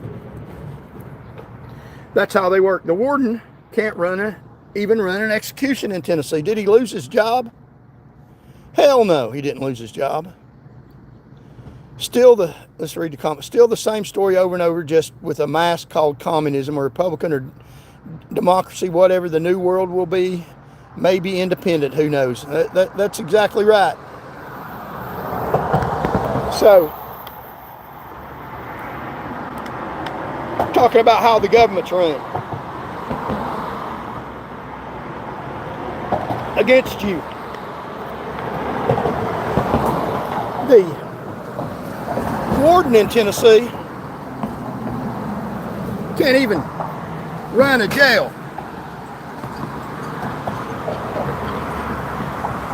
Can't run a prison. Why is he the warden? Well, maybe because he protects the hierarchy. He protects the hierarchy in Tennessee. Appointed by the governor. Couldn't run an execution right, still has his job. Tony Crothers case, botched protocol, governor leaves pattern of inaction. The real difficult truth, the state, one of the most powerful jobs is to execute a human being. One of the most serious things government does, and they couldn't even get the process right. Nobody got fired. That's who's really in charge. Inept people, but he'll protect the governor. People in the corrections are afraid to come forth with information to keep other corrections officers safe because they'll be retaliated against because a corrections officer was killed at a state prison. They can't execute people and they can't protect people at the bottom in corrections. So these people at the top are the best people for the job. No, they're not. They're the best people for the job to protect the government. The colonel who arrested the innocent, 2,500 over sober people arrested for DUIs. His own words, Colonel Mike Perry, I know him, I met him personally, I'm not impressed. He couldn't fight his way out of a wet paper bag. We've not had one wrongful arrest. Over 2,500, we haven't had one wrongful arrest. The audacity and arrogance of that. The government hasn't done one thing wrong. Really? That's what he thinks. That's his job, not to protect you and stop the false DUI arrest. It's to protect the government with arrogance. 2,500 sober DUI arrests since 2017. Real difficult truth. The colonel in charge told lawmakers his agency has never had a single wrongful DUI arrest. While his own troopers arrested over 2,500 sober people. That's a man protecting the agency instead of the people it arrests. That siphons money off of you. Fines, court costs. When the findings say whatever they need, key line, the results said whatever power needed them to say. Real difficult truth. When the people investigating the wrongdoing work for the same system accused of it, don't be surprised the findings always come back clean. That's a cover story with a badge on it. When they investigate themselves, the government investigates itself, what do you think they're going to find? They're doing just fine. The people at the top are. They're doing just fine. They didn't do anything wrong. Never have, never will. Do you believe that lie? The verdict on the top. They're not there to serve you. They're bloodsuckers wearing a badge, a robe, or a title. That's your government. Dirty as hell. Face the real difficult truth. These aren't public servants at the top. They're bloodsuckers. With better titles, worthless to you, useful to only each other. That has to change. The economy's collapsing. Why this can't hold? People will not work for free forever. This isn't a future problem, it's already breaking. When money stops rewarding the people who do the work and starts rewarding the people who just control the paperwork, people stop showing up. Or they'll stop going through the system. The call for constitutional accountability. This isn't about tearing anything down, it's about holding power to the Constitution and swore to serve. I'm not calling for chaos, I'm calling for exactly what the Constitution was built for. Power that answers to the people. The fight happens at the ballot box, in the courtroom, and on shows like this one. Nobody wrote me a check to lie for you. You just watch how the trap works. I'm the one candidate, the one fighter who never walked into it. That's not a slogan, that's my calling. Go check for yourself. Charles Van Morgan, I'm on the ballot. I'm trying to make it hard for them to keep mistreating you. Join this movement. Political pressure is how things change. Watch Unbridled News and subscribe to this channel to get the truth out. Like and share and comment gets the truth out. Counter to their argument that they have tried to arrest, stifle, and stop. So it must be pretty important. Join Vote, Voters of Truth and Rage. Whether you voted before, never, or never once, join the movement. And bring somebody with you, and we can make a difference. And stop them from siphoning the benefit off your hard work. You know how this works. Who profits, who covers it up, who's been brought. Knowing isn't enough. I'm asking for your vote. I'm asking for you to subscribe, share the message, subscribe to Unbridled News, share the show, bring someone who never voted before. Join Voters of Truth and Rage, and then after we put some pressure on them, it'll be Voters Encouraged. This only changes when enough of us make it too expensive for them to keep doing the same thing. We need to stop the cover-up. Now let's talk about, some people think this isn't very Christian for me to be criticizing these people, these mosquitoes, these leeches that are siphoning money off of the hard-working mass population of Americans and Tennesseans. And I've also got a Philippines hat on. I've got some viewers from Philippines and Canada and all over the world.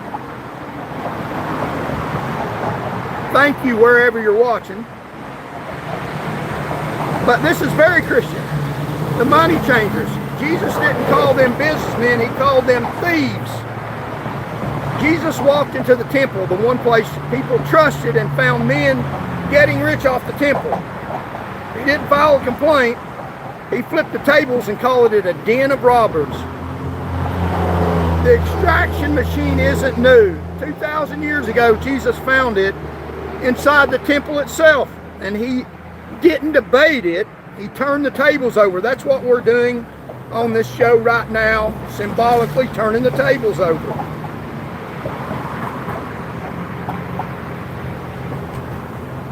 They load you down and walk away clean. They write the rules, you carry the weight. Jesus said the religious leaders piled heavy loads on people's backs, then wouldn't lift a finger to help them carry it.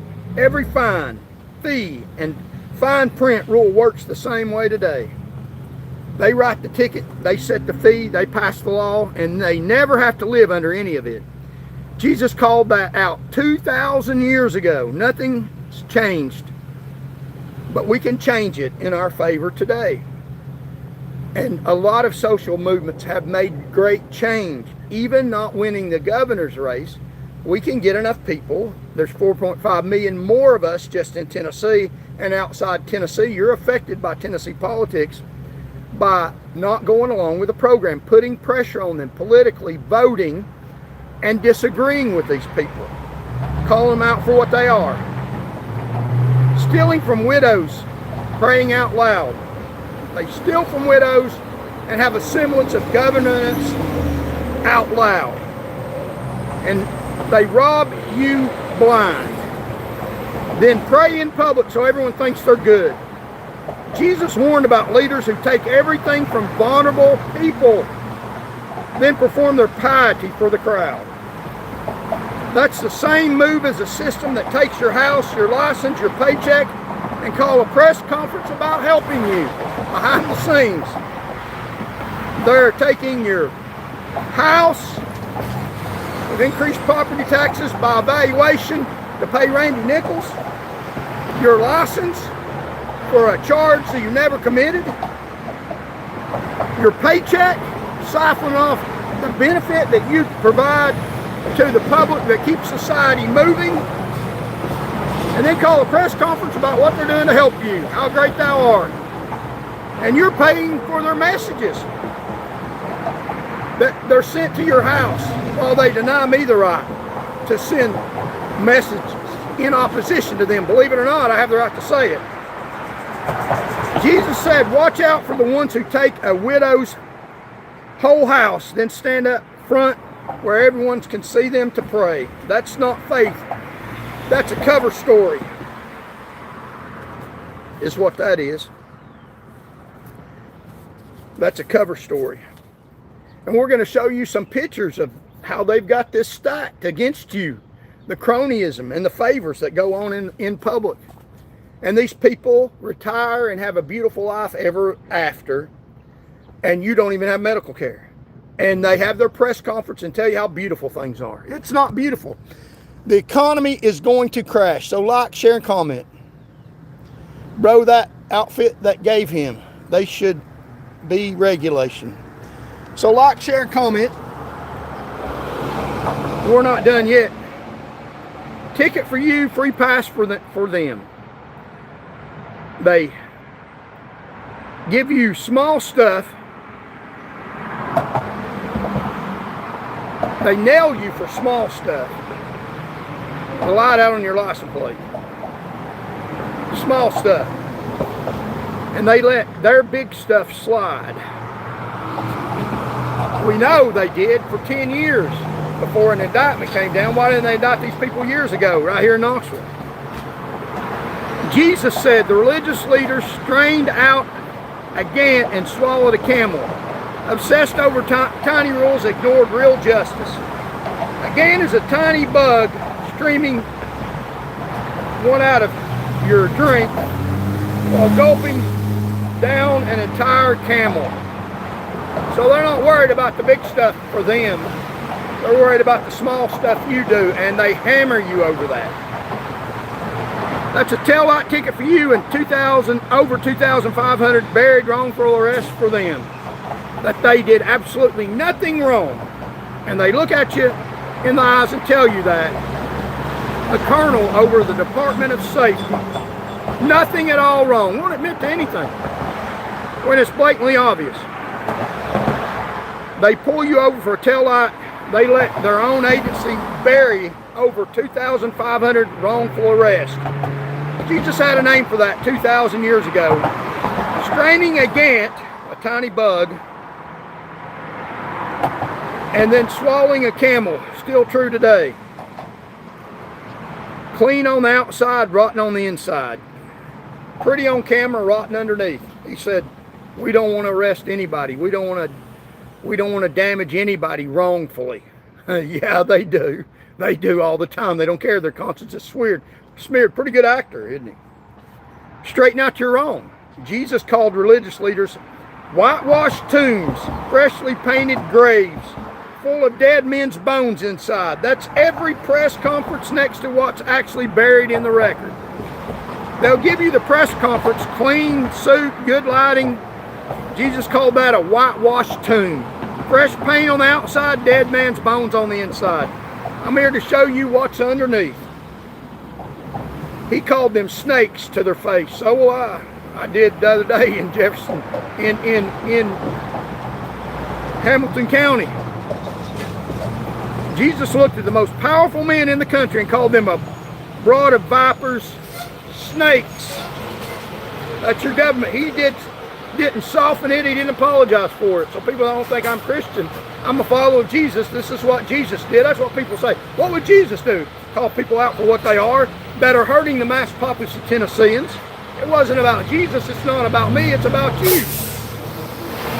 He didn't soften it and apologize for it. I'm not apologizing for anything.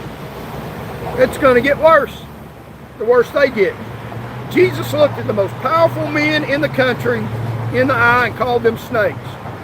I did that just the other day. I'm not fake or a toy.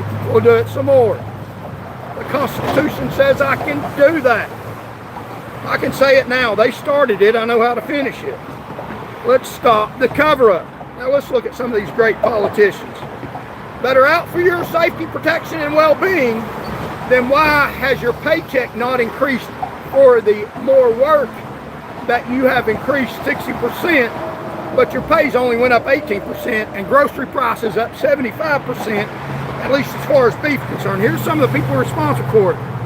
Look at this. Stacey Wood Heatherly, retired on the beach while the fatality rate on Knox County roadways skyrocketed. More dead Tennesseans and United States people under her fraudulent domain, and now she's getting paid well for it. She siphoned off the value and didn't provide any public safety for you. Standing beside a representative, Mr. Tim Burchett. Wow, they're friends with each other, ain't they? They protect the system. The system protects the system that scrapes all the cream off the crop for doing nothing and actually damaging you. Dead bodies all over the state of Tennessee because of that wicked woman right there. And Mr. Tim Burchett knows about a Vietnam veteran that got injured in the war, spent time with the president and didn't say nothing about Larry Bledsoe that he knows. I called his office personally and said, hey, there's a Vietnam veteran that is due a Purple Heart. He got injured in Vietnam. You know, the people that they got spit on, you're spitting on him too, Mr. Burchett. He knew. I said, let's help him get the award, the Purple Heart he deserves. He got injured by enemy fire in Vietnam by Vietnamese, Larry Bledsoe. I told him about it. He sent me a paper giving me a whole litany of things that I needed to do, that I did every one of them to try to get the award that he's deserved, but he didn't help me get it. He talked to the most powerful man in the world, Donald Trump, the president of the United States of America, who's over the military. Could have handed Larry Bledsoe an award. Didn't say one damn word about Larry Bledsoe. He's all for military people. What he mentioned was a signature for his wife. He wanted the signature for his wife. It's all about him. It's all about him. He's in government power for him. He says, thank you for sending me there. Do something where people can be glad that you sent him there. Give a damn military veteran that was injured in Vietnam his Purple Heart that he's due, you dirty coward. When you're with the president the next time, say something to him about an honorable veteran that is being cheated out of an award that he's owed, a Purple Heart, but he's all beside her. Yeah, they're in power for that themselves, while Vietnam veterans go without honors. I'm just saying, the system protects the system. And he's actually, Mr. Burchett's actually one of the best of the worst. He's worried about UFOs and Martians more than he is worried about Vietnam soldiers, and he campaigns off the back of Vietnam soldiers. Bullshit, Mr. Birch. You got to be ashamed of yourself, standing beside that horrific person that caused death and destruction on Tennessee roadways. Her husband is in the Highway Patrol that investigates your wrecks. I'm sure he'll tell the truth about what happened. The Highway Patrol is a lying agency. The colonel has perpetrated a lie saying that although proof positive by science they arrested people unlawfully. No, they didn't. That's just a blatant, bold-faced lie. And they do it with arrogance. Here's another man in power. But power protects the power. A appeals court judge, Clemmy Jr. His dad was a former governor. He's an appeal court judge because he protects the government. That scrapes the cream off the top, gives them all the money and their corporations, and sucks the money dry off hardworking Americans. People in power do that. Here's one of my favorite. Sergeant Lowell Russell and his brother, Sergeant Cole Russell. Were they sergeants because they protected society, Department of Safety? No.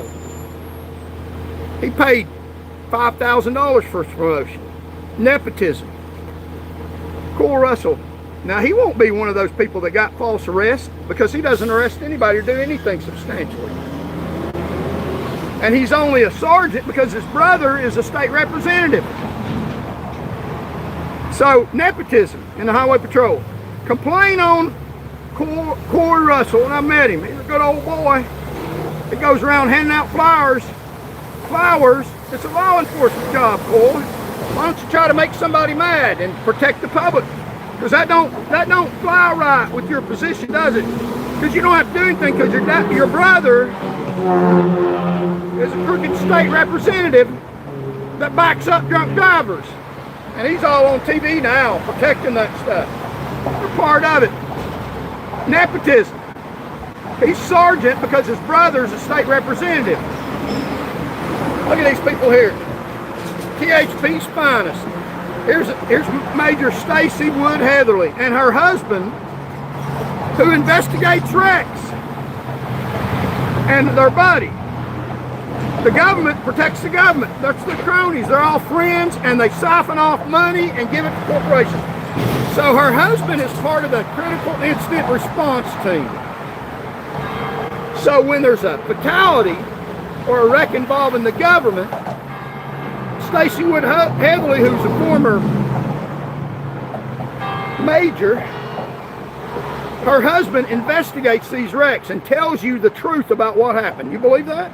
He protects these people right here. He don't tell you what happened. He'll protect the establishment. He will do what he is told to do by his supervisors, right or wrong.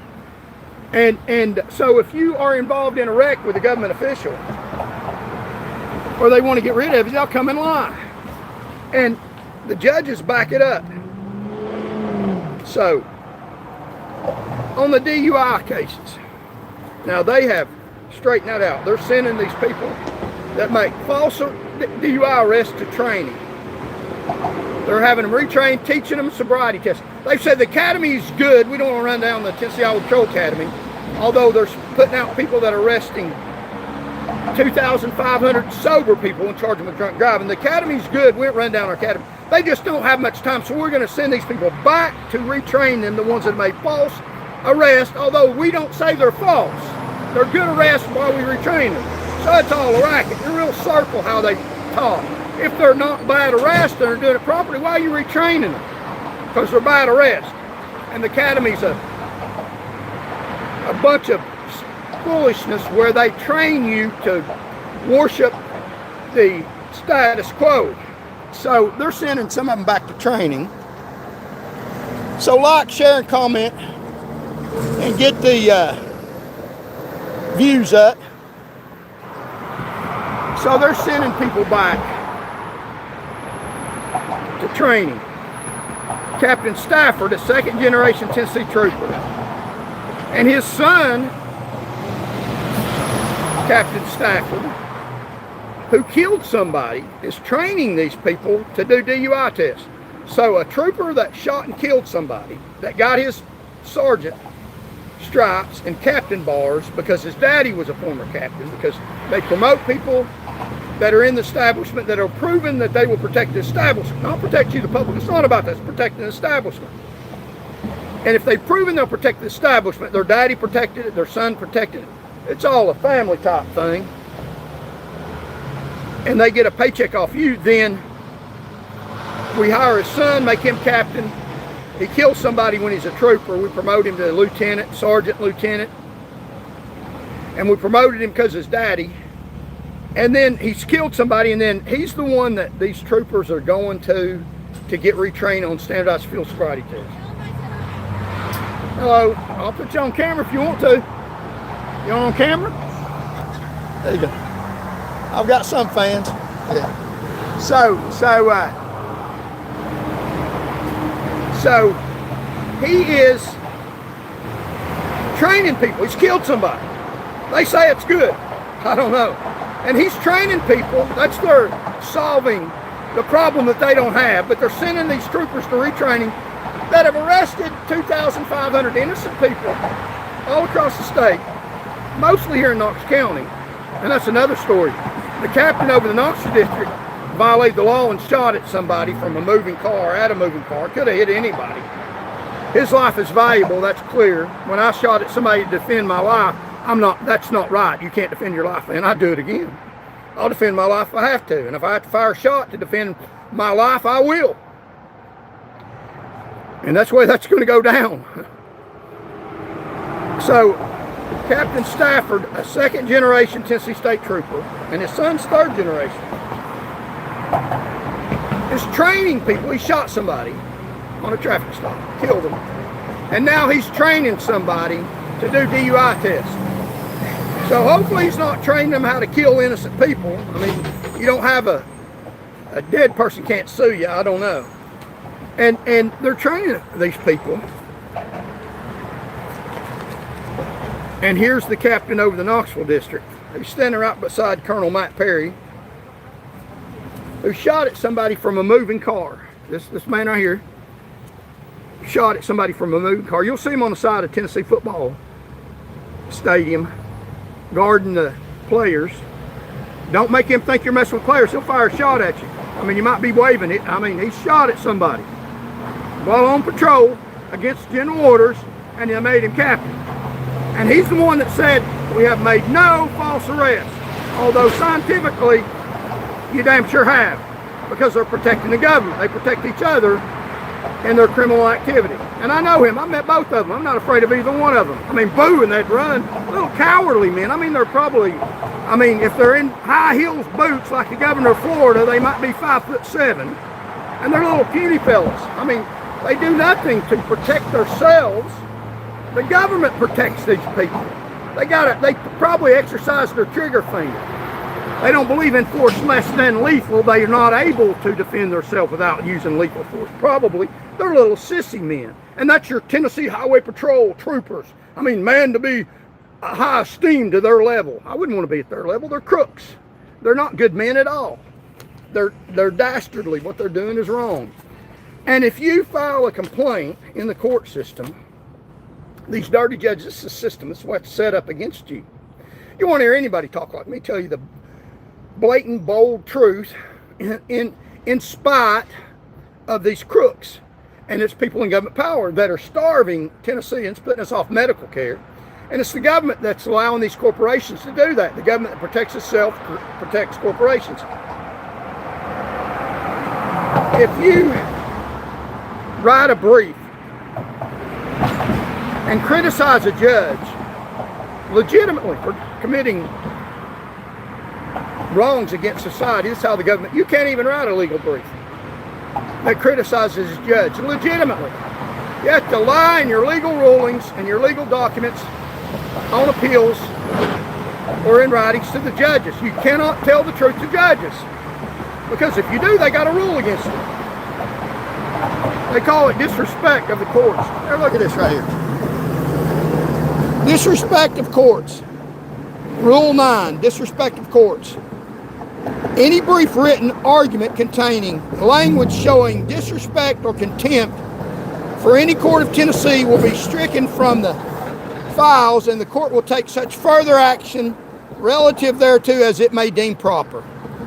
So any brief argument containing language showing disrespect or contempt for any court of Tennessee will be stricken from the files, and they'll take action against you. So you can't even criticize a judge that does something illegal, that does something that is wrong. If you write the brief explaining what the judge did, legitimately what they did, that they did illegitimately, they can find that showing disrespect for the judge. You respect them no matter what they do. But they don't have a rule that says a judge will not disrespect a unwilling litigant that's been dragged into court in front of them, which they did to me. I was out campaigning, and they don't have a rule that says rule, maybe they need to make it rule 9A, the first one before this rule 9, disrespect of citizenry by the judiciary in the court. They don't have no rule, because that is okay. You can do that. You're walking around in society. You haven't done anything wrong. Somebody accuses you of a crime.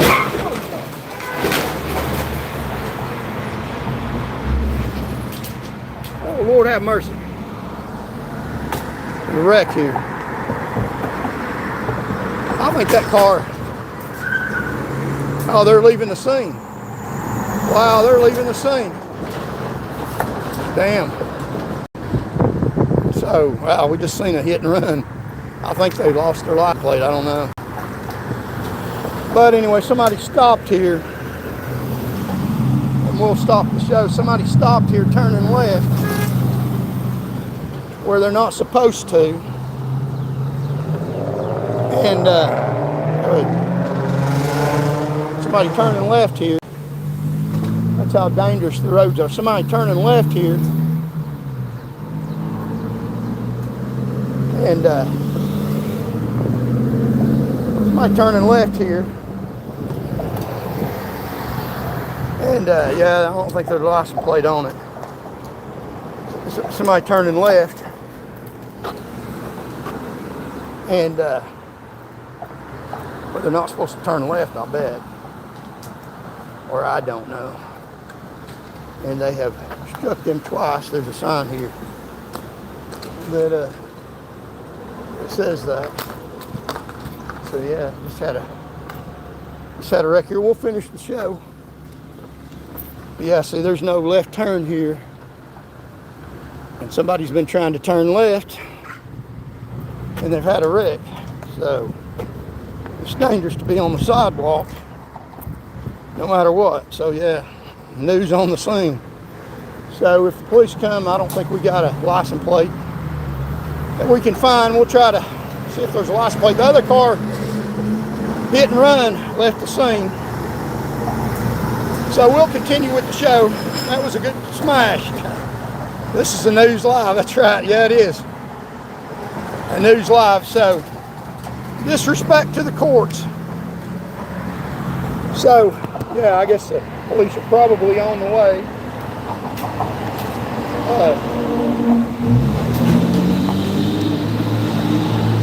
Somebody trying to turn left. They've hit them twice, I think.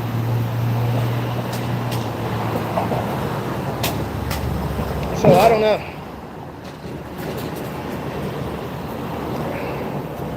They better not accuse me of being part of it. I'm not even on the road, on the sidewalk. So yeah, live news. You never know what you'll find out here in the public. So the police ought to be on the way. Let's move this out of the way. He's moved it on the sidewalk. That don't have a license plate. Move it on the sidewalk so people can walk, so they won't get damaged. So yeah, this is more dangerous in more ways than one. So disrespect for the courts. A brief or written argument containing language showing disrespect or contempt for any court of Tennessee will be stricken from the files, and this court will take such further action relative to them is deemed proper. So what about disrespect by judges of the citizenry? So are we supposed to serve the courts, the citizenry? You have no duty to serve the courts in Tennessee. We'll see if the police come. We'll see if they try to ask me or bother me. I wasn't part of that. I don't have nothing to do with it. They better leave me alone. Got nothing to do with that. And here's a sheriff's car right here passing. Let's see if they stop and try to help. And I don't see them doing anything. So there's a sheriff's deputy and he's not even stopping. He's not even stopping. A red and he's not stopping. So yeah, okay. Wow, amazing. And that car ought to get off the road. So let's get back into this disrespect of courts. But they can the judges can disrespect you, but you can't disrespect them. Or appear to be disrespectful by pointing out something they're doing wrong. Isn't that amazing? So I had a judge that said some pretty wicked stuff. I've got on record about me, uncalled for, had nothing to do with the case, dragged me into court under threat of arrest, and then said some horrific stuff to my face in the courtroom where I'm disarmed, of course, and I wouldn't have shot at him anyway, but said some pretty disgusting things to me where I was forced to be there, listen to a judge disrespect me in court. I had no reason to say any of this stuff that he was said to me while I was on the ballot running for governor. What a sick, pathetic judiciary we have. That's the truth. The judiciary is disrespectful. And they're sick, pathetic people. Judge Don Ass is overhearing this case here in Knox County with these sheriff deputies that are accused of a crime. I was in his civil procedure class. It doesn't impress me. They had the Supreme Court justices there after his class was over. Oh boy, he stayed for the Supreme Court justices, worshiping the Supreme Court justice. That's how he gets his special privileges as being a special judge with the Tennessee Supreme Court, because he worships the hierarchy, not because he does what he's supposed to do. And they overturn elections. The courts do. They're not worthy of respect. I'm not telling you to just obey the law. I'm saying we need to vote them out. They have the appearance of respect. They're bloodsuckers. They get all kinds of money. But you can't disrespect them, even while they're committing frauds that affect other states and other countries. So let's see how long it takes the police to get here. It's been a while, and they're still not here. The other car that hit this car got the hell out of Dodge, didn't they? I don't think I have his license plate on here. I'm made. That guy might have gotten it. But, so yeah. So let's see the response time of the Knoxville City Police Department. It might take a while, I don't know. And so disrespect of courts. Got that rule. Rule 9. But how about disrespect of citizens by the courts? Happens all the time, every day, to your face. Bring you in under threat of arrest. The law, violating the law in the courtroom with deputies telling witnesses what to say. It's a circus in this courthouse. It'd be funny if it wasn't violating your constitutional rights. Keeping people in jail with deputies with a gun telling witnesses what to say, violating every rule of the Constitution you can imagine in their sick courtrooms. But don't point that out. That's disrespect to not allow us to violate the Constitution in their courtrooms right here. That's what's going on every day in every way.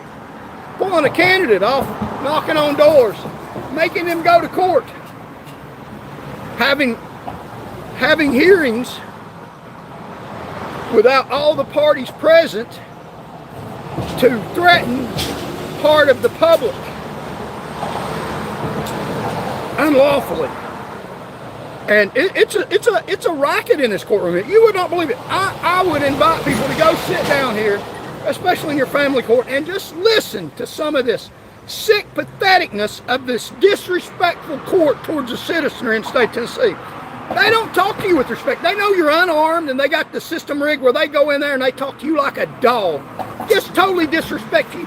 If they'd said some of the same things to you that people say on the street, that's fighting words. You'd punch them in the mouth. But they're the judge and they can disrespect you, and they have no law. They're allowed to say whatever horrific, disgusting things that they can say to you in one of their courtrooms while you're patted down, you're unarmed, and they got a police officer stand there with a gun on his side waiting for you to object to them accusing you of all kinds of sick things that have nothing to do with the case, ready to shoot you while the judge demolishes your character and everything while he's the judge. But don't criticize the judiciary. I'll criticize them. I'll tell the truth about them. They're disrespectful people. They shouldn't be on the bench. They would like to kill me. The judge would like to kill me. I'm not saying to kill them. I'm saying to vote them out. They're dangerous. I'm not. If you think I'm underestimating things, go sit in Knox County Courthouse for one day. Listen to a judge go off on people that you know don't deserve to go off on them. Some of them may, most of them don't. Just citizens trying to live their life while the judge is getting paid an astronomical amount. A rigged judge, maybe raping people in the back hallway. They have before. But a brief or written argument containing language showing disrespect or contempt for any court of Tennessee, any court, any judge, will be stricken from the files, and the court will take such further action relative there as it may deem proper. So what if you'd made a report? What if you'd made a report that criticized Judge Baumgartner for raping women in the hallway? Put that in writing to the judiciary. Wow, that'd be disrespectful to the court, wouldn't it? Language showing disrespect or contempt for any court language. What specifically does that mean? That's in their judicial findings. Wow, that's too broad to even be constitutional. But they say it, and you better damn well stand up and say, "Hi, Hitler." Now, that may be a little extreme. It may not. This is so disrespectful. So here's the police now, arriving on the scene finally, and thank you for your Dustin Mitchell 1070. You are not dangerous, I agree, but right now you are ranting and raving. Well, you can frame that however you want to, Mr. Dustin Michael, a piece of shit. Telling the truth is not ranting and raving, and God gave me this personality. I'll keep it. And you got a personality of a damn dirty asshole. And this is not ranting and raving. This is called speaking the truth, and you're a dirtbag.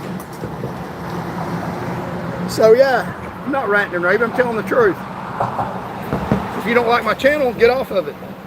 So these people are disrespectful to you, but they got a rule: you can't be disrespectful to them. So Marsha Blackburn, you in Jonesboro, here I am on the stage again, above you with the people I serve. Up here above you, peasants. Here's Marsha Blackburn.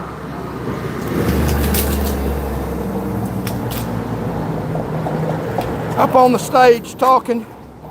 The governor back here behind her, she's up on the stage. Here I am up on the stage again above you with the people I serve. That's the people she serves. Up here above you, peasants. That's what she thinks. That's just the damn truth. So we had the Knoxville police here working this wreck. Took them long enough to get here. And the other car fled the scene. So I'll show you some more pictures. Now here's what I did. Protecting society. Value to society. We're talking about the public. Value to society. Nurses, truck drivers, people that benefit, carry the load, build the roads, build the houses, provide the food, take care of people. These are the people, mass population of Tennesseans. And when I was in government service, I wasn't sitting around not doing anything. I was one of them that carried the load, provided the services, took care of people by their own admission. Here's one of them. Charles Van Morgan. March 13th, 2009. Most DUI arrests 2008. I made most activity. Here's what I did. I provided services. Now where's Matt Perry at? Did he provide services? I wanted to take a moment to recognize your outstanding work this last week. After going over your paperwork, I realized that you have arrested 7 DUIs this week. one being a felony with a total of 47 citations. This is incredible activity even for you. Thank you for your hard work and dedication to your job and fellow citizens of Tennessee. I know this can be a thankless job most of the time, and email cannot do it justice. However, for what it's worth, I would like to thank you. I know, appreciate your hard work as well. Again, thanks, Lieutenant Ogle. And she's one of them that was on the list complaining against me, lying against me, Lieutenant Ogle. Knowing I did all this job to protect the public, but her job was to protect Matt Perry, protect the entourage, protect the government, protect the judges. So this is 9/20/2009. It's one of many that I got. So I was out, obviously, even according to them, protecting the public. But that doesn't matter. That doesn't matter about protecting the public. It doesn't matter about protecting the public. The minute you try to say something about they're not protecting the public because they're trying to stop you from protecting the public. And there was another supervisor. He had left. Lionel Russell took over the shift. He wasn't worried about protecting society. He's in the state house representative right now for a district that's prejudiced that voted him in office and got elected by prejudiced people probably. And he didn't care about protecting the public. And then they get rid of me, even though I did a good job providing the value. Less people killed in 2009, 2010, 2011 when I was on the road. They don't care about value. They don't care about your value either. That matters nothing to them. They're bloodsuckers. And then they put me before a judge who was a hand-picked, reassigned judge. That's what you'll get in Tennessee. Reassigned, hand-picked to rule for the state. They will do the same to you. Judge Randall Lefevre. I wonder if this is being disrespectful to the judge to call him out for the dirty, rotten liar that he is. A Tennessee judge. Rules for the government. Didn't care about public safety. Didn't care about me getting dangerous people off the road. And that's the story. They say, oh, that trooper, he was a bad trooper, let a kid die. No, I didn't. I saved more lives. And the people that perpetrated that get to go in schools, in Knox County schools here, and say, that trooper made a mistake and my son made a mistake. No, your son made a mistake. The trooper didn't make no mistake. That trooper did what he should have been doing. And you're a liar. Don't speak for me. You speak for the judiciary. The judiciary lies. You don't speak for me. I didn't make no mistake. I'd say that to your face. That's what I'm. I didn't damage your child. He should have stopped. And he was a young man. He should have stopped. You damaged my children by what you did to my children. That's what you did.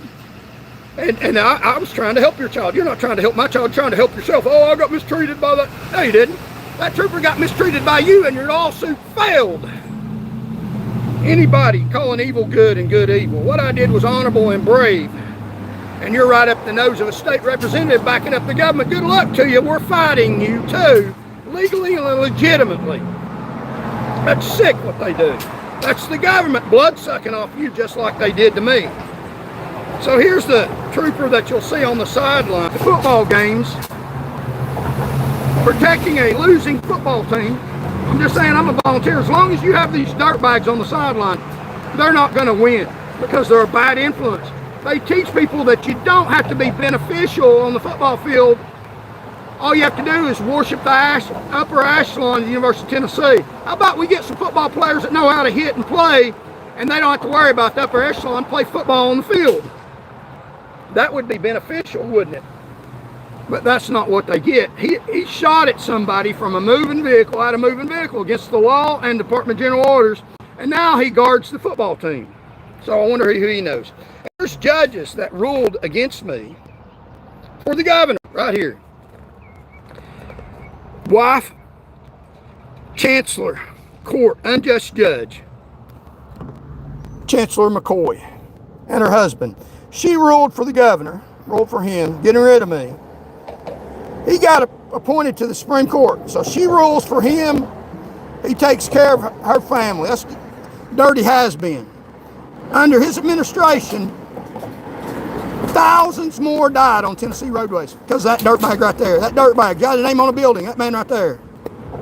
Yeah, and so she rules, she lies for him, and then he promotes, it's all one big family. Yeah, dirtbags. Wife, Chancellor, Court, unjust Judge McCoy, Facts Truth ruled in favor to get her husband promoted to Supreme Court. Mr. Page, husband of McCoy, promoted, has been to keep rulings in his favor. To lie to the people of Tennessee, say they would be sworn in a few months and go have it done immediately. That was public scrutiny of him, his wife. So he lied to the public even when he was getting the Supreme Court nominee. He said that he was going to be sworn in a few months to try to make the media think that they didn't have to do any kind of background on him. And then he went in immediately, got sworn in. So he lied. He's a liar and a Supreme Court former justice. Ruling for the governor. I'm talking about these people that have got the government established and take your work, leech off you while you're working hard caring society. These people are in government, not doing a damn thing but leeching off you. And they get their jobs through friendships. Here's Major Stacey Heatherly. Now retired, she said in her flyer that she was in the military, still in Valor, right next to Tim Burchett, who knows of a military veteran who deserves a Purple Heart and won't get him one, but he's standing right beside this Valor stiller. They protect each other. Doesn't matter what dastardly deed they're involved in. They're in the government. They're wonderful. They're great. They're sucking off the public. Let's worship the government. Bow down to them. Get on your knees for the government. They're supposed to serve you. So she, Captain Stacey Heatherly, sound the glass on dealing with trauma and return to duty. How she's so mistreated, dealing with trauma. Dealing with trauma. Let's feel pity pie for her, making her salary every year. Speaker Spotlight, Captain Stacey Heatherly. She got promoted after she lied about stealing Valor.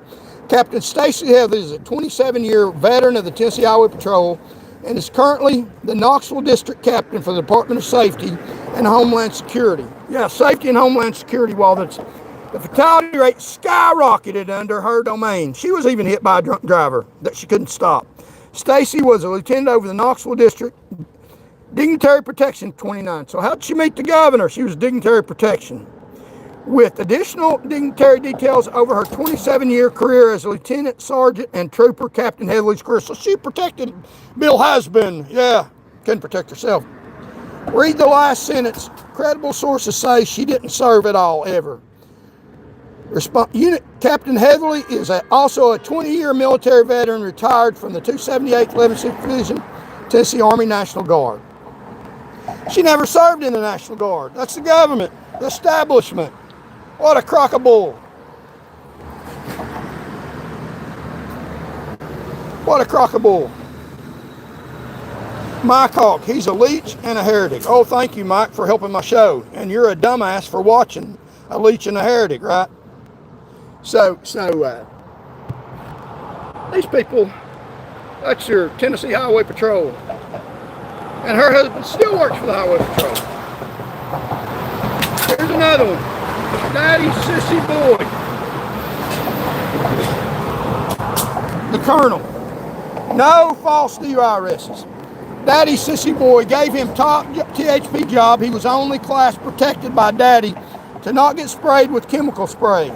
Freeze plus P. THP Matt Perry. He's the Colonel now. No false DUI arrest. I haven't seen any. Science says over 2,500. The ones they accuse me of wrongly going after are more than twice the legal limit with marijuana in their system. Here's a state representative. Feel sorry for him. Hero of has-been. You know, the one that promotes Supreme Court justices that rule for him. Haslam got his name on a building over here. Hero of has-been for getting himself seriously hurt. So there's Lionel Russell. Let's feel sorry for him because he's a dirtbag, got himself hurt, and he got his brother promoted to sergeant for doing nothing, for leeching off society. Got elected state representative in a area that has a neo-Nazi, white supremacist group of people, a lot of them probably voted for him, put him in the state house. As a matter of fact, today is Nathan Bedford Forrest, if I'm saying his name correctly, his proclamation in Tennessee. It's his birthday. We're honoring a promoter of slaves, the Ku Klux Klan organizer. We have a proclamation to honor a Ku Klux Klan organizer. He's in an area where they have neo-Nazi, white supremacists. Got voted in the state house. They still have that date at Nathan Best. He was a Confederate soldier, commander, and we still honor him in the state of Tennessee. Bloodsucker. So today we have covered, and what Jesus said about these people. It is not wrong for me to criticize and call them out by name. It's crooked as hell how dirty these people are. So, technology made building things easier than ever in history. And why does everything cost more for you? Because of these people in government power are sucking the money and the value off of you and society and making your food prices go up, making everything cost more for you, and the government, these people you elect, are allowing that to take place. My call to action to you is to join, vote, subscribe to the channel, help me get the message out against people in government power. So we'll try to be back on here tomorrow or Wednesday for another show. And thank y'all for joining. We'll read some questions here if you have any. Guy is nothing but misinformation. That's not true. Check my information. 7 years ago, when you posting videos praising Q and the pizza parlor conspiracy, I don't know what you're talking about. What happened to your Q stuff? I don't know what that's about. Yeah, big money donors, that's right. You never know what goes on behind the scenes, that's true. Okay. So, got a bunch of people in here criticize me. It hurts me so bad.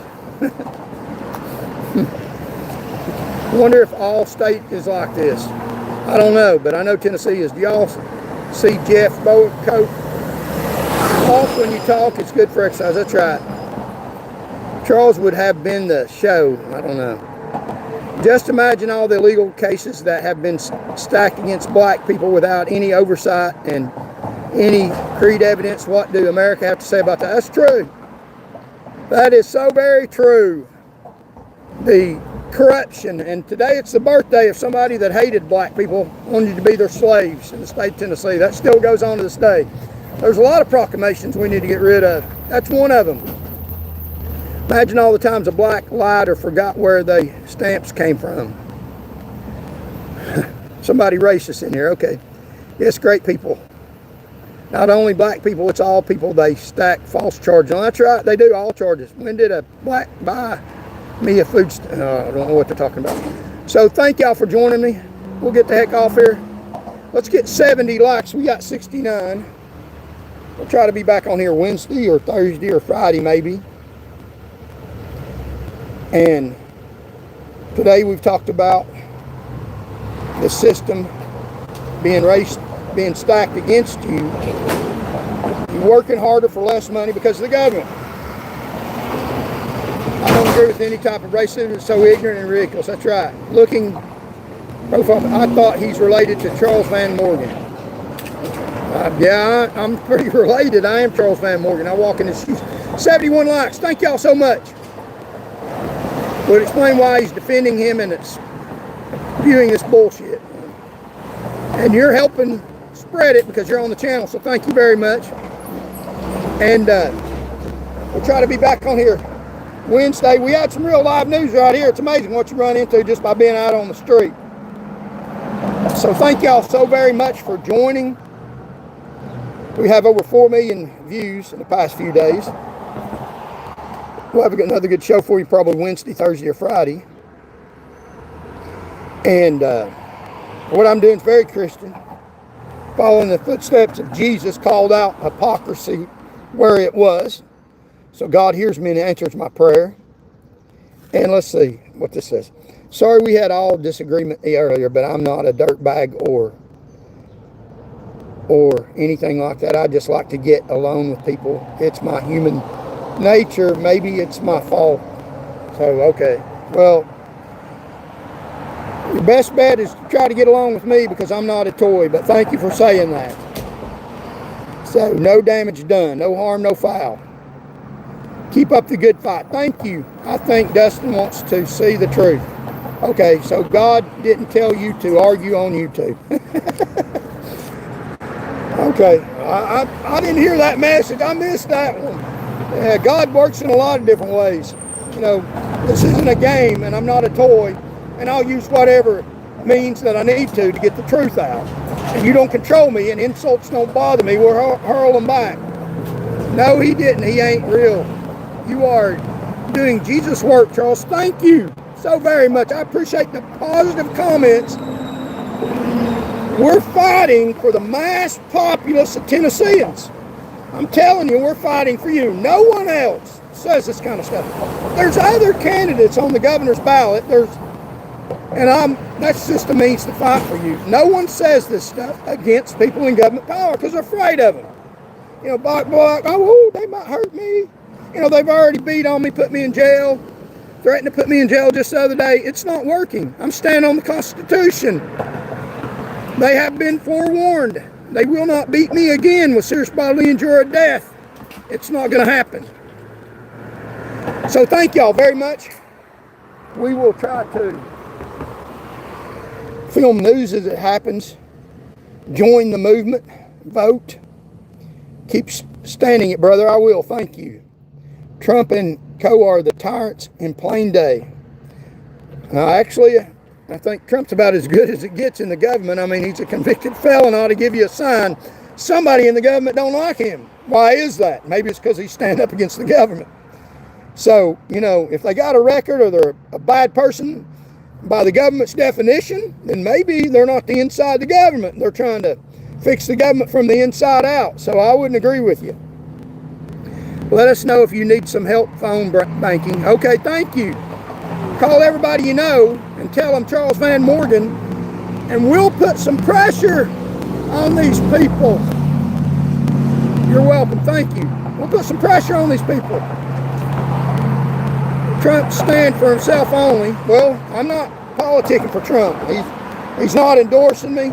He's not endorsing any governor candidate in the state of Tennessee. Isn't that interesting? Let them fight it out. So, you know, I'm teaching Trump some lessons. He can learn a few things. You're not wrong on Trump. Past few days, no, that's total views over the past 2 years. Don't act about the math. No, it's not. I had about a couple thousand, 3,000 or 4,000 views until August of last year, and since August I've gotten 4,000 views. So that's not true. God, children's versus evil. That's right. Remember, Trump got 32 felonies. Sounds like a good guy. That's right.